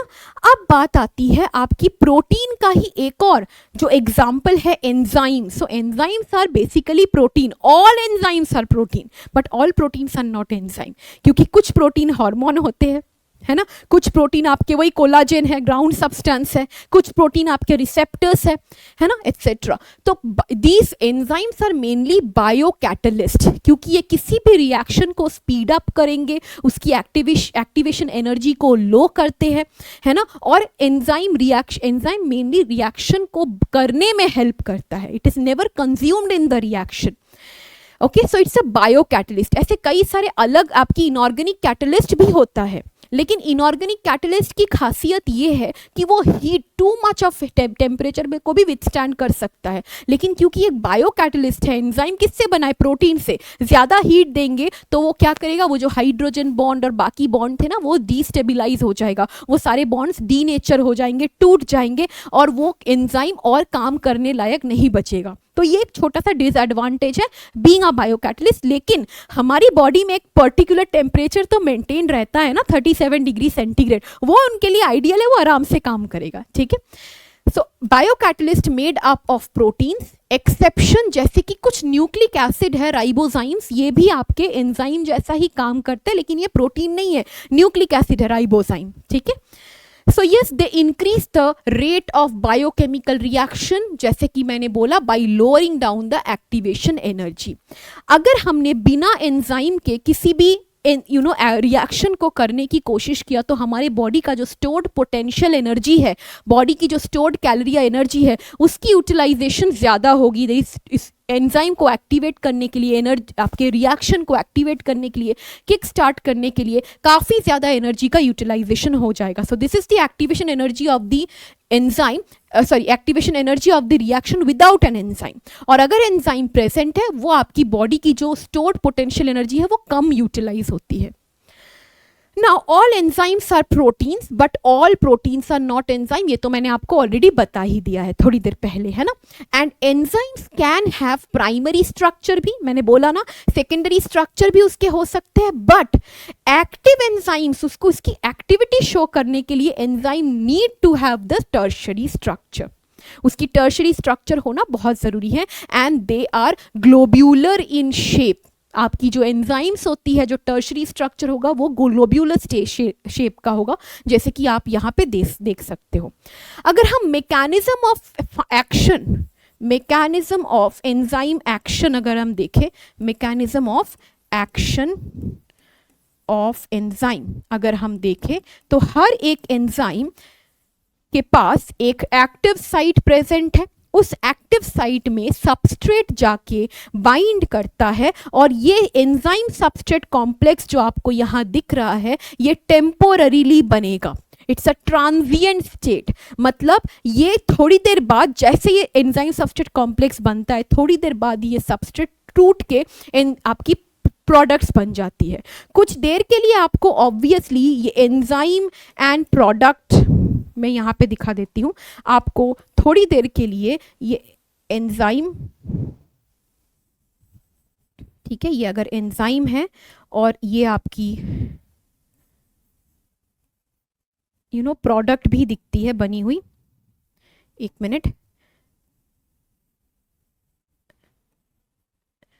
ये एंजाइम प्रोडक्ट कॉम्प्लेक्स भी आपको दिखती है, दिस एंजाइम प्रोडक्ट कॉम्प्लेक्स।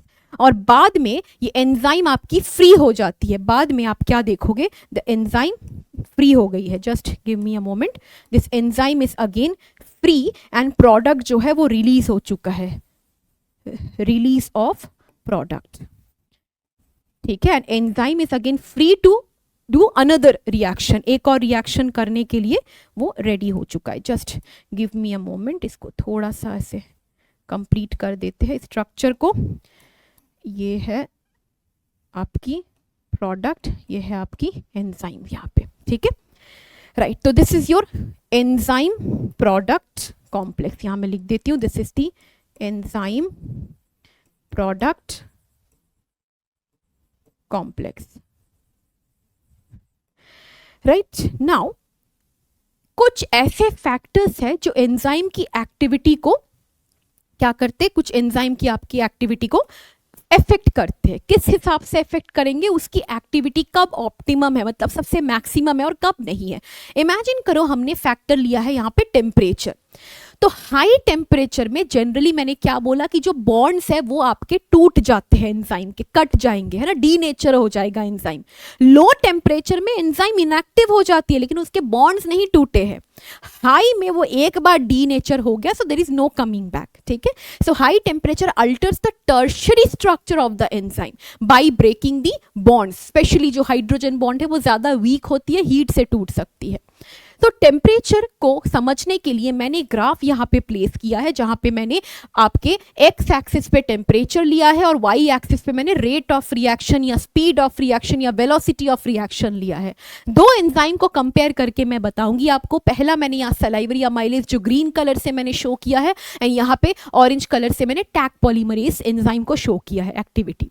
तो जो आपकी सलाइवरी अमाइलेज है आपकी बॉडी का ही एंजाइम है, या आपकी बॉडी का टेम्परेचर 37 डिग्री सेंटीग्रेड है।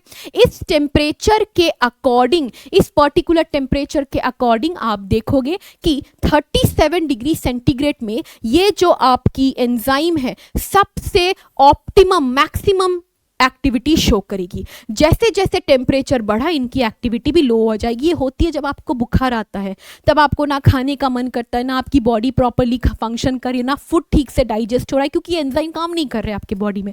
टेम्परेचर बढ़ गया ना, आइडियल टेम्परेचर रहा नहीं, डीनेचर होना धीरे धीरे स्टार्ट हो चुका है, ये में भी एंजाइम इनएक्टिव हो गया है, नहीं काम कर पा रहा है। सो this is the optimum temperature for this particular enzyme.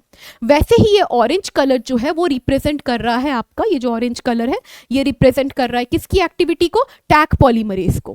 Taq polymerase Thermus aquaticus bacteria से हम इस डीएनए पॉलीमरेज को एक्सट्रैक्ट करते हैं, और ये जो आपकी बैक्टीरिया है काफ़ी ज़्यादा हॉट स्प्रिंग्स वगैरह में रहती है, तो काफ़ी ज़्यादा हाई टेम्परेचर को विथस्टैंड कर सकती है। तो इस पर्टिकुलर एंजाइम की एक्टिविटी सबसे ज़्यादा ऑप्टिमम एकदम हाई टेम्परेचर 95 डिग्री सेंटीग्रेड में हम देखेंगे। तो इस तरह से टेम्परेचर जो है वो आपके एंजाइम की एक्टिविटी को इफेक्ट कर सकती है। पीएच की अगर हम बात करें, चलो इस बार मैंने दोनों ही हमारे खुद के बॉडी के एंजाइम ही ली है, एक सलाइवरी अमाइलेज, दूसरा पेप्सिन। सलाइवरी अमाइलेज आप देखोगे कि 6.8 पीएच तो स्लाइटली अल्कलाइन है, उस पीएच में ऑप्टिमम सबसे मैक्सिमम एक्टिविटी शो कर रहा है, ठीक है। एक छोटा सा यहाँ पे छोटा सा मैं चेंज करूंगी, है ना, यहाँ पे कलर चेंज करूंगी बस छोटा सा। ये ग्राफ बिल्कुल सही है, जस्ट थोड़ा सा कलर चेंज करना है मुझे इन एंजाइम्स की, ठीक है। तो ये जो आपको ग्रीन कलर से दिख रही है दैट इज योर पेप्सिन, है ना, ये पेप्सिन है। और जो ये ब्लू कलर से मैंने बनाया है that is your salivary amylase. Salivary amylase की जो एक्टिविटी है वो आप देख सकते हो, वो स्लाइटली एसिडिक कंडीशन में, सॉरी स्लाइटली अल्कलाइन कंडीशन में वो वर्क करेगी 6.8 पीएच। और जो पेप्सिन है आपके स्टमक प्रोड्यूस करेगी इस एंजाइम को, गैस्ट्रिक सेल्स, तो वो एकदम लो एसिडिक पीएच में काम करती है, 1.8 टू 2.2 उसकी ऑप्टिमम पीएच है, उसमें वो सबसे ज़्यादा एक्टिविटी शो करती है। तीसरा फैक्टर हमने ले लिया कॉन्सेंट्रेशन ऑफ सबस्ट्रेट, ये भी एंजाइम एक्टिविटी को इफेक्ट कर सकती है। कैसे, इसमें मैंने जो ग्राफ यहाँ पे प्लेस किया है आपके सामने, वहां मैंने एक्स एक्सिस पे सबस्ट्रेट का कॉन्सेंट्रेशन लिया, यहाँ मैं धीरे धीरे सबस्ट्रेट को बढ़ाऊंगी। यहाँ मैंने वाई एक्सिस पे लिया है स्पीड ऑफ रिएक्शन या रेट ऑफ रिएक्शन या वेलोसिटी ऑफ रिएक्शन। तो मैंने देखा कि जब आपका सबस्ट्रेट जीरो था तो एक्टिविटी भी जीरो ही थी, रेट ऑफ रिएक्शन भी कम एकदम लो ही थी। जैसे जैसे मैं सबस्ट्रेट को बढ़ा रही हूँ वैसे वैसे आपकी स्पीड भी बढ़ रही है ना, स्पीड भी बढ़ रही है। ऐसे बढ़ते बढ़ते मैंने देखा कि इस सबस्ट्रेट कॉन्सेंट्रेशन में आके सबसे मैक्सिमम वेलोसिटी पहुंची है। उसके बाद अगर मैंने सबस्ट्रेट कॉन्सेंट्रेशन को इंक्रीज भी अगर किया, क्योंकि मैं तो ऐड किए जा रही हूँ सबस्ट्रेट, लेकिन आपकी और वेलोसिटी या स्पीड नहीं बढ़ रही है, वो स्पीड ऐसे स्टैग्नेंट हो गई है। यहाँ पे जो आप ये चीज़ देख रहे हो दिस इज स्टैग्नेंट स्पीड, है ना, स्टैग्नेंट कंडीशन या लैग फेस आ गया है इसका, क्यों आ गया है? सबस्ट्रेट तो मैं ऐड किए जा रही हूँ, तो उस हिसाब से तो बढ़ना चाहिए ना रेट ऑफ रिएक्शन को। ये इसीलिए क्योंकि with increase in substrate concentration rate of velocity of reaction rises at first, rise तो कर रहा है पहले, and reaches a V max तक पहुंच गया है, maximum velocity, but there is no further increase in velocity even with increase in substrate concentration. क्यों? Because no more free enzyme. Substrate तो मैं ऐड किए जा रही हूँ, लेकिन एंजाइम तो लिमिटेड ही थी ना, पहले से ही मैंने टेस्ट ट्यूब में एक पर्टिकुलर अमाउंट ऑफ एंजाइम डाला हुआ था, अब मैं उसमें चेक कर रही हूँ सबस्ट्रेट डाल के, सबस्ट्रेट की अमाउंट मेरे पास ज्यादा है, एंजाइम तो वहां लिमिटेड ही थी ना, नो मोर एंजाइम लेफ्ट, एंजाइम सारे ऑक्यूपाई हो चुके हैं सबस्ट्रेट के साथ, और वो सबस्ट्रेट के साथ बाइंड कर रहे हैं, प्रोडक्ट बना रहे हैं। अब हमें ये पता है कि एंजाइम तो कंज्यूम होता नहीं है रिएक्शन में, तो जो सबस्ट्रेट में ऐड कर रही हूँ प्रोडक्ट बनते बनते ये फ्री भी तो हो रहा है एंजाइम, तो नए सबस्ट्रेट के साथ बाइंड कर रहा है, ठीक है, करके वो रिएक्शन तो दे रहा है, तभी तो ये एरो बनाया है मैंने, लेकिन कोई स्पीड नहीं बढ़ रही है, स्पीड नहीं बढ़ रही, क्योंकि सारे एंजाइम ऑक्यूपाई हो चुके हैं। वो ऑक्यूपाइड एंजाइम्स जो है एक एक करके रिलीज करेगा प्रोडक्ट और नए सबस्ट्रेट को ऐड करेगा, तो रिएक्शन वो किए जा रहा है, लेकिन स्पीड नहीं बढ़ रही है। रिएक्शन यही आपकी मैक्सिमम वेलोसिटी है। तो हम देखेंगे कि ये था आपका maximum concentration of substrate at which the velocity of the reaction reached its maximum speed. अब ये अगर मैक्सिमम स्पीड है, ये इसका हाफ स्पीड है, v max by 2, half of the maximum velocity. ये half of the maximum velocity कितने concentration of substrate पे रीच की थी? जब इतना कॉन्सेंट्रेशन ऑफ सबस्ट्रेट था, इसे बोलते हैं Km या Michaelis Menten constant. That means ये वो सबस्ट्रेट कॉन्सेंट्रेशन है एट विच ये जो रिएक्शन है वो half of the maximum velocity पहुंचा है, और ये जो Km है ये इनवर्सली प्रोपोर्शनल है to the affinity of substrate. मतलब अगर मैं सबस्ट्रेट का अमाउंट बढ़ाऊंगी, अगर affinity of the substrate is more to the enzyme, substrate की जो एफिनिटी है ना, जो जुड़ने की कोशिश है एंजाइम के साथ, वो अगर ज्यादा है तो Km कम होगा। अगर आपकी एफिनिटी ऑफ सबस्ट्रेट लो है तो Km ज्यादा होगा। कैसे? चलो एक एग्जांपल से इस चीज को हम लोग समझते हैं। Let's see here. पहले मैं आपको इस ग्राफ में ही एक बार समझा देती हूँ, ठीक है। इमेजिन करो कि एफिनिटी जो है सबस्ट्रेट की वो ज्यादा है, मतलब जैसे ही मैं सबस्ट्रेट ऐड कर रही हूँ वो तुरंत बना रहा है। कुछ इस तरह का मुझे ग्राफ मिल रहा है, कुछ इस तरह का ग्राफ मिल रहा है। जितनी ज्यादा सबस्ट्रेट की एफिनिटी ज्यादा होगी उतना फास्ट बनेगा। तो अब देखो, पहले half of the maximum velocity को रीच करने में इतना सबस्ट्रेट लग रहा था, अब इतने ही सबस्ट्रेट में वो मैक्सिमम वेलोसिटी तक पहुंच गई है, ठीक है। तो Km घटा या बढ़ा? ऑफ कोर्स घटा ना, सबस्ट्रेट की एफिनिटी बढ़ी है तो Km घटा है, क्योंकि ये ग्राफ है अब इतने ही कॉन्सेंट्रेशन में मुझे half of the maximum velocity मिल रहा है। अब इमेजिन करते हैं कि जो सबस्ट्रेट की कॉन्सेंट्रेशन आपकी सबस्ट्रेट की जो एफिनिटी है वो काफी लो है, तो बहुत टाइम लग रहा है मैक्सिमम वेलोसिटी तक पहुंचने में, काफी टाइम लग रहा है। तो पहले इतने कॉन्सेंट्रेशन में मैक्सिमम पहुंच गई थी, अब देखो इतना कॉन्सेंट्रेशन लग रहा है तब जाके ये मैक्सिमम वेलोसिटी पहुंच रही है, तो Km बढ़ गया। जब एफिनिटी ऑफ सबस्ट्रेट घट गया है तो Km अब बढ़ गया है, ठीक है। तो एक बार अगर इसको समझने के लिए हमने कॉम्पिटिटिव इनहिबिटर देख लिया। कॉम्पिटिटिव इनहिबिशन में क्या होता है बेटा? एक इनहिबिटर प्रेजेंट होती है और ये इनहिबिटर सबस्ट्रेट को मोर और लेस स्ट्रक्चरली रिजेंबल करती है, प्लस ये इस एक्टिव साइट के लिए फाइट करेगी फॉर द सबस्ट्रेट। आप देखो सबस्ट्रेट भी इस एक्टिव साइट में जाके बाइंड हो सकता है, इनहिबिटर भी इसके साथ जाके बाइंड हो सकता है, ठीक है। तो इस पे डिपेंड करता है कि ये रेस जीतेगा कौन। कंपटीशन चल रही है इनहिबिटर और सबस्ट्रेट के बीच में, तो जिसका कॉन्सेंट्रेशन ज्यादा होगा, सपोज इनहिबिटर का अगर कॉन्सेंट्रेशन ज्यादा है तो वो इनहिबिटर जाके रेस जीत जाएगा, बाइंड कर जाएगा। सबस्ट्रेट बेचारा घूम रहा है आसपास, जुड़ ही नहीं पा रहा है। तो यहाँ पे जो एफिनिटी है सबस्ट्रेट की वो लो है, क्योंकि सबस्ट्रेट बाइंड ही नहीं हो पा रही है, तो Km क्या हो जाएगा? बढ़ जाएगा। ये इसलिए मैंने क्वेश्चन मार्क से पूछा था, Km विल इंक्रीज, क्योंकि एफिनिटी कम है तो आपको किस तरह का ग्राफ मिलेगा? ये काफी धीरे बढ़ रहा है। तो अब half of the maximum velocity पहुंचने के लिए आपको ये सबस्ट्रेट कॉन्सेंट्रेशन चाहिए, Km बढ़ गया है यहाँ पे, ठीक है। तो ये आपकी कॉम्पिटिटिव इनहिबिशन है, ये एक रिवर्सिबल प्रोसेस है, मतलब अगर आपने सबस्ट्रेट कॉन्सेंट्रेशन बढ़ा दिया तो वो सबस्ट्रेट फिर रेस को जीत जाएगा, वो अपने एक्टिव साइट के साथ बाइंड कर लेगा। अगर इनहिबिटर जुड़ गया है तो कोई प्रोडक्ट फॉर्मेशन होगा ही नहीं, इनहिबिटर का काम ही है इनहिबिट करना रिएक्शन को, ठीक है। No products are formed. Example जैसे कि सक्सिनिक डिहाइड्रोजिनेस, सपोज मानो वो एंजाइम है, ये सबस्ट्रेट है सक्सिनिक एसिड और इनहिबिटर है मैलोनिक एसिड, मैंने सेम कलर ही यूज किया है उनको रिप्रेजेंट करने के लिए।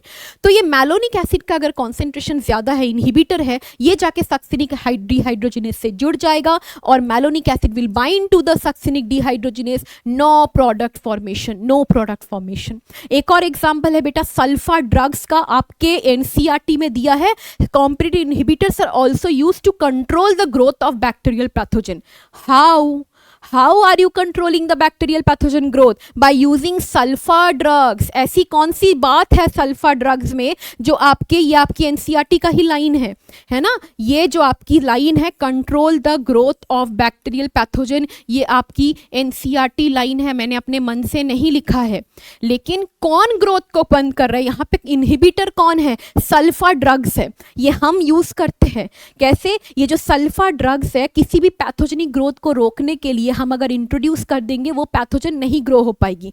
जैसे कि एक बैक्टीरिया है, वो क्या करता है, एक सबस्ट्रेट है बॉडी में पाबा, है ना, पैरा अमीनो बेंजोइक एसिड, ये पाबा को कन्वर्ट करेगा इनटू व्हाट, फॉलिक एसिड, और फॉलिक एसिड उस बैक्टीरियम को जरूरत है अपने ग्रोथ के लिए। हमने सल्फा ड्रग्स डाल दिया तो पाबा जो है उसके साथ ये इसका जो एंजाइम है वो ज्वाइन ही नहीं कर पा रहा है, डाईहाइड्रोप्टेरोसिंथेस नाम का एंजाइम है, उस एंजाइम के साथ जाके सल्फा ड्रग्स जुड़ गया, पाबा जुड़ ही नहीं पा रहा है, सबस्ट्रेट था पाबा वो जुड़ ही नहीं पा रहा है, तो कभी फॉलिक एसिड बन ही नहीं रहा है, तो इसको खाने के लिए, बैक्टीरिया को खाने के लिए जो चीज़ चाहिए, ग्रोथ के लिए जो चीज़ चाहिए वो बन ही नहीं रही है, तो उसका ग्रोथ होगा नहीं, रुक जाएगा। तो ऐसे हमने बैक्टीरियल ग्रोथ को रोका, एक पैथोजेनिक ग्रोथ है क्योंकि डिजीज कॉज कर रहा था, तो इस पर्टिकुलर ड्रग को देखे हम उस डिजीज को रोक सकते हैं, पैथोजन के ग्रोथ को रोक सकते हैं। That is the use of competitive inhibition here in medical science, है ना। आगे बढ़ेंगे, let's see now the cofactors, let's talk about the cofactors again. देखो, और एंजाइम में जो क्लासेस है वो आपको पता है 6 क्लासेस है, ऑक्सीडोरिडक्टेज, ट्रांसफरेज, आइसोमरेज, और उनका एग्जैक्टली आपको एनसीईआरटी में जो लिखा हुआ है उससे ज़्यादा कुछ नहीं पढ़ना है। वो जो स्ट्रक्चर लिखा है कि कैसे आपके ट्रांसफरेज में ग्रुप का ट्रांसफर हो रहा है, ऑक्सीडोरिडक्टेज में ऑक्सीडेशन एंड रिडक्शन रिएक्शन हो रहा है एक ग्रुप और 2 ग्रुप के बीच में, दैट्स ऑल। आपको दिख रहा है हाइड्रोलेस में आपकी ब्रेकिंग ऑफ बॉन्ड हो, बॉन्ड की ब्रेकिंग हो रही है विथ हाइड्रोजन बॉन्ड ऐड करके, है ना। जैसे वो जो हमने देखा था कि बॉन्ड बनते वक्त H2O का कंडेंसेशन आउट हुआ था, उस H2O को ऐड करके बॉन्ड को ब्रेक करने का काम ही हाइड्रोलेस का है। लाइस का काम है बॉन्ड को ब्रेक करना but without addition of this hydrogen water molecule. Ligase का काम है एडिशन करना, ठीक है, जैसे डीएनए लाइगेस फॉस्फोडाइस्टर बॉन्ड को दोबारा ऐड करता है, ठीक है। एनीवे, कोफैक्टर की बात करते, कोफैक्टर्स क्या है, ये आपके किसी भी एंजाइम को एक्टिवेट करता है, उसके फंक्शन की एक्टिविटी को एक्टिवेट करेगा। कैसे, normally enzymes are present in apoenzyme form, जो कि उनकी एक प्रोटीन पार्ट है बट ये इनएक्टिव फॉर्म में घूम रही है। इसको एक्टिवेट करने के लिए हमने कोफैक्टर को ऐड कर दिया जो कि नॉन प्रोटीन पार्ट है, तब जाके बना holo enzyme. Holo enzyme is the active protein, now it is functional, अब ये कैटालाइसिस कर सकता है ना, किसी भी बायोलॉजिकल रिएक्शन का। 3 तरह के आपके कोफैक्टर्स हैं अकॉर्डिंग टू एनसीईआरटी। एक है प्रोस्थेटिक ग्रुप वाला, ऑर्गेनिक ही है ये आपकी कोफैक्टर, प्रोस्थेटिक ग्रुप, क्योंकि वो टाइटली बाउंड है आपके एपोएंजाइम के साथ, and with the help of a covalent bond obviously, ठीक है। ये मेनली जो आपकी बॉन्ड आपको दिखती है tightly bound, that is due to covalent bond, ठीक है। जैसे कि फॉर एग्जाम्पल पेरोक्सीडेज, कैटलेज, उसके साथ heme as a cofactor attach होता है, ठीक है, heme group, and it usually help in, ये जो आपकी पेरोक्सीडेज कैटलेज ये एंजाइम क्या करती है, ये आपकी हाइड्रोजन पेरोक्साइड को 2 वाटर मॉलिक्यूल और ऑक्सीजन में ब्रेक डाउन करती है। अगर आप यहाँ पे देखो तो वाटर मॉलिक्यूल और आपके ऑक्सीजन में ब्रेक डाउन करने का काम करती है, किसका, हाइड्रोजन पेरोक्सीडेज का, with the help of these 2 enzymes. Coenzymes की अगर हम बात करें, ये भी ऑर्गेनिक है, मोस्टली ये वाइटामिन्स होती है एंड दे आर ट्रांजिएंट या फिर लूजली टेम्पररीली अटैच्ड है किसके साथ, एपोएंजाइम के साथ, प्रोस्थेटिकली अटैच नहीं है दोनों ही ऑर्गेनिक, ठीक है। Now they are mostly composed of vitamins, जैसे कि मैंने आपको बोला, जैसे निकोटिनामाइड, नायासिन भी बोलते हैं, ये विटामिन B3 है, ठीक है। ये आपके लैक्टेट डिहाइड्रोजिनेस एपोएंजाइम के साथ बाइंड करके उसको एक होलो एंजाइम बनाएंगे, ठीक है। ऐसे कई सारे एग्जाम्पल है, FAD, TPP etcetera. Metal ions भी आपके एक तरह के कोफैक्टर्स है, लेकिन ये इनऑर्गेनिक है, ये भी आपके बाउंड होते हैं with the apoenzyme. For example zinc एक मेटल आयन है जो कार्बोक्सी पेप्टिडेज का काम करेगी, ये प्रोटीन डाइजेस्टिंग एंजाइम है, ठीक है। कार्बोनिक एनहाइड्रेस आपको पता है कि वाटर, आपकी जो वाटर मॉलिक्यूल एंड कार्बन है उनको जोड़ती है और कार्बोनिक एसिड बनाती है, कार्बोनिक एनहाइड्रेस, है ना। फिर उसको तोड़ के बाई कार्बोनेट और H+ आयन बनाती है, हमने पढ़ा था ये क्लोराइड शिफ्ट वाला जो हमने मैकेनिज्म जब पढ़ा था, ट्रांसपोर्ट ऑफ कार्बन डाइऑक्साइड पढ़ा था उस टाइम पे। कॉपर आयंस अगर आप देखो, साइट्रोक्रोम ऑक्सीडेज का ये मेटल आयन कोफैक्टर है, Mg2+, हेक्सोकाइनेज जो ग्लाइकोलाइसिस में यूज होता है, DNA पॉलीमरेज का ये कोफैक्टर है, Fe2+ आपकी साइटोक्रोम ऑक्सीडेज और ये कैटलेस इसका भी मेटल आयन और इनऑर्गेनिक कोफैक्टर है। ये था आपके पूरे के पूरे एंजाइम्स की सारी प्रॉपर्टीज, एंजाइम का फंक्शन और उसके जो भी फैक्टर्स है जो उसके फंक्शनिंग को इफेक्ट कर रहे हैं। तो ये था आपका एक बहुत ही कंसाइज वे में neat mind map of the biomolecule. I hope आपको ये यूजफुल लगेगा। आपको ये ऑलरेडी डाउनलोडेड फॉर्म में नोट्स मिल जाएगा, तो कॉपी करने की कोई ज़रूरत नहीं है, आपको पूरा का पूरा ये नोट्स मिल जाएगा। So thank you very much guys, take care of your health, अपना ध्यान रखिएगा और खुश रहिएगा। मिलते हैं अगले वाले नीट माइंड मैप के साथ जिसमें हम 12th का पोर्शन स्टार्ट करने वाले हैं। Thank you very much, bye bye.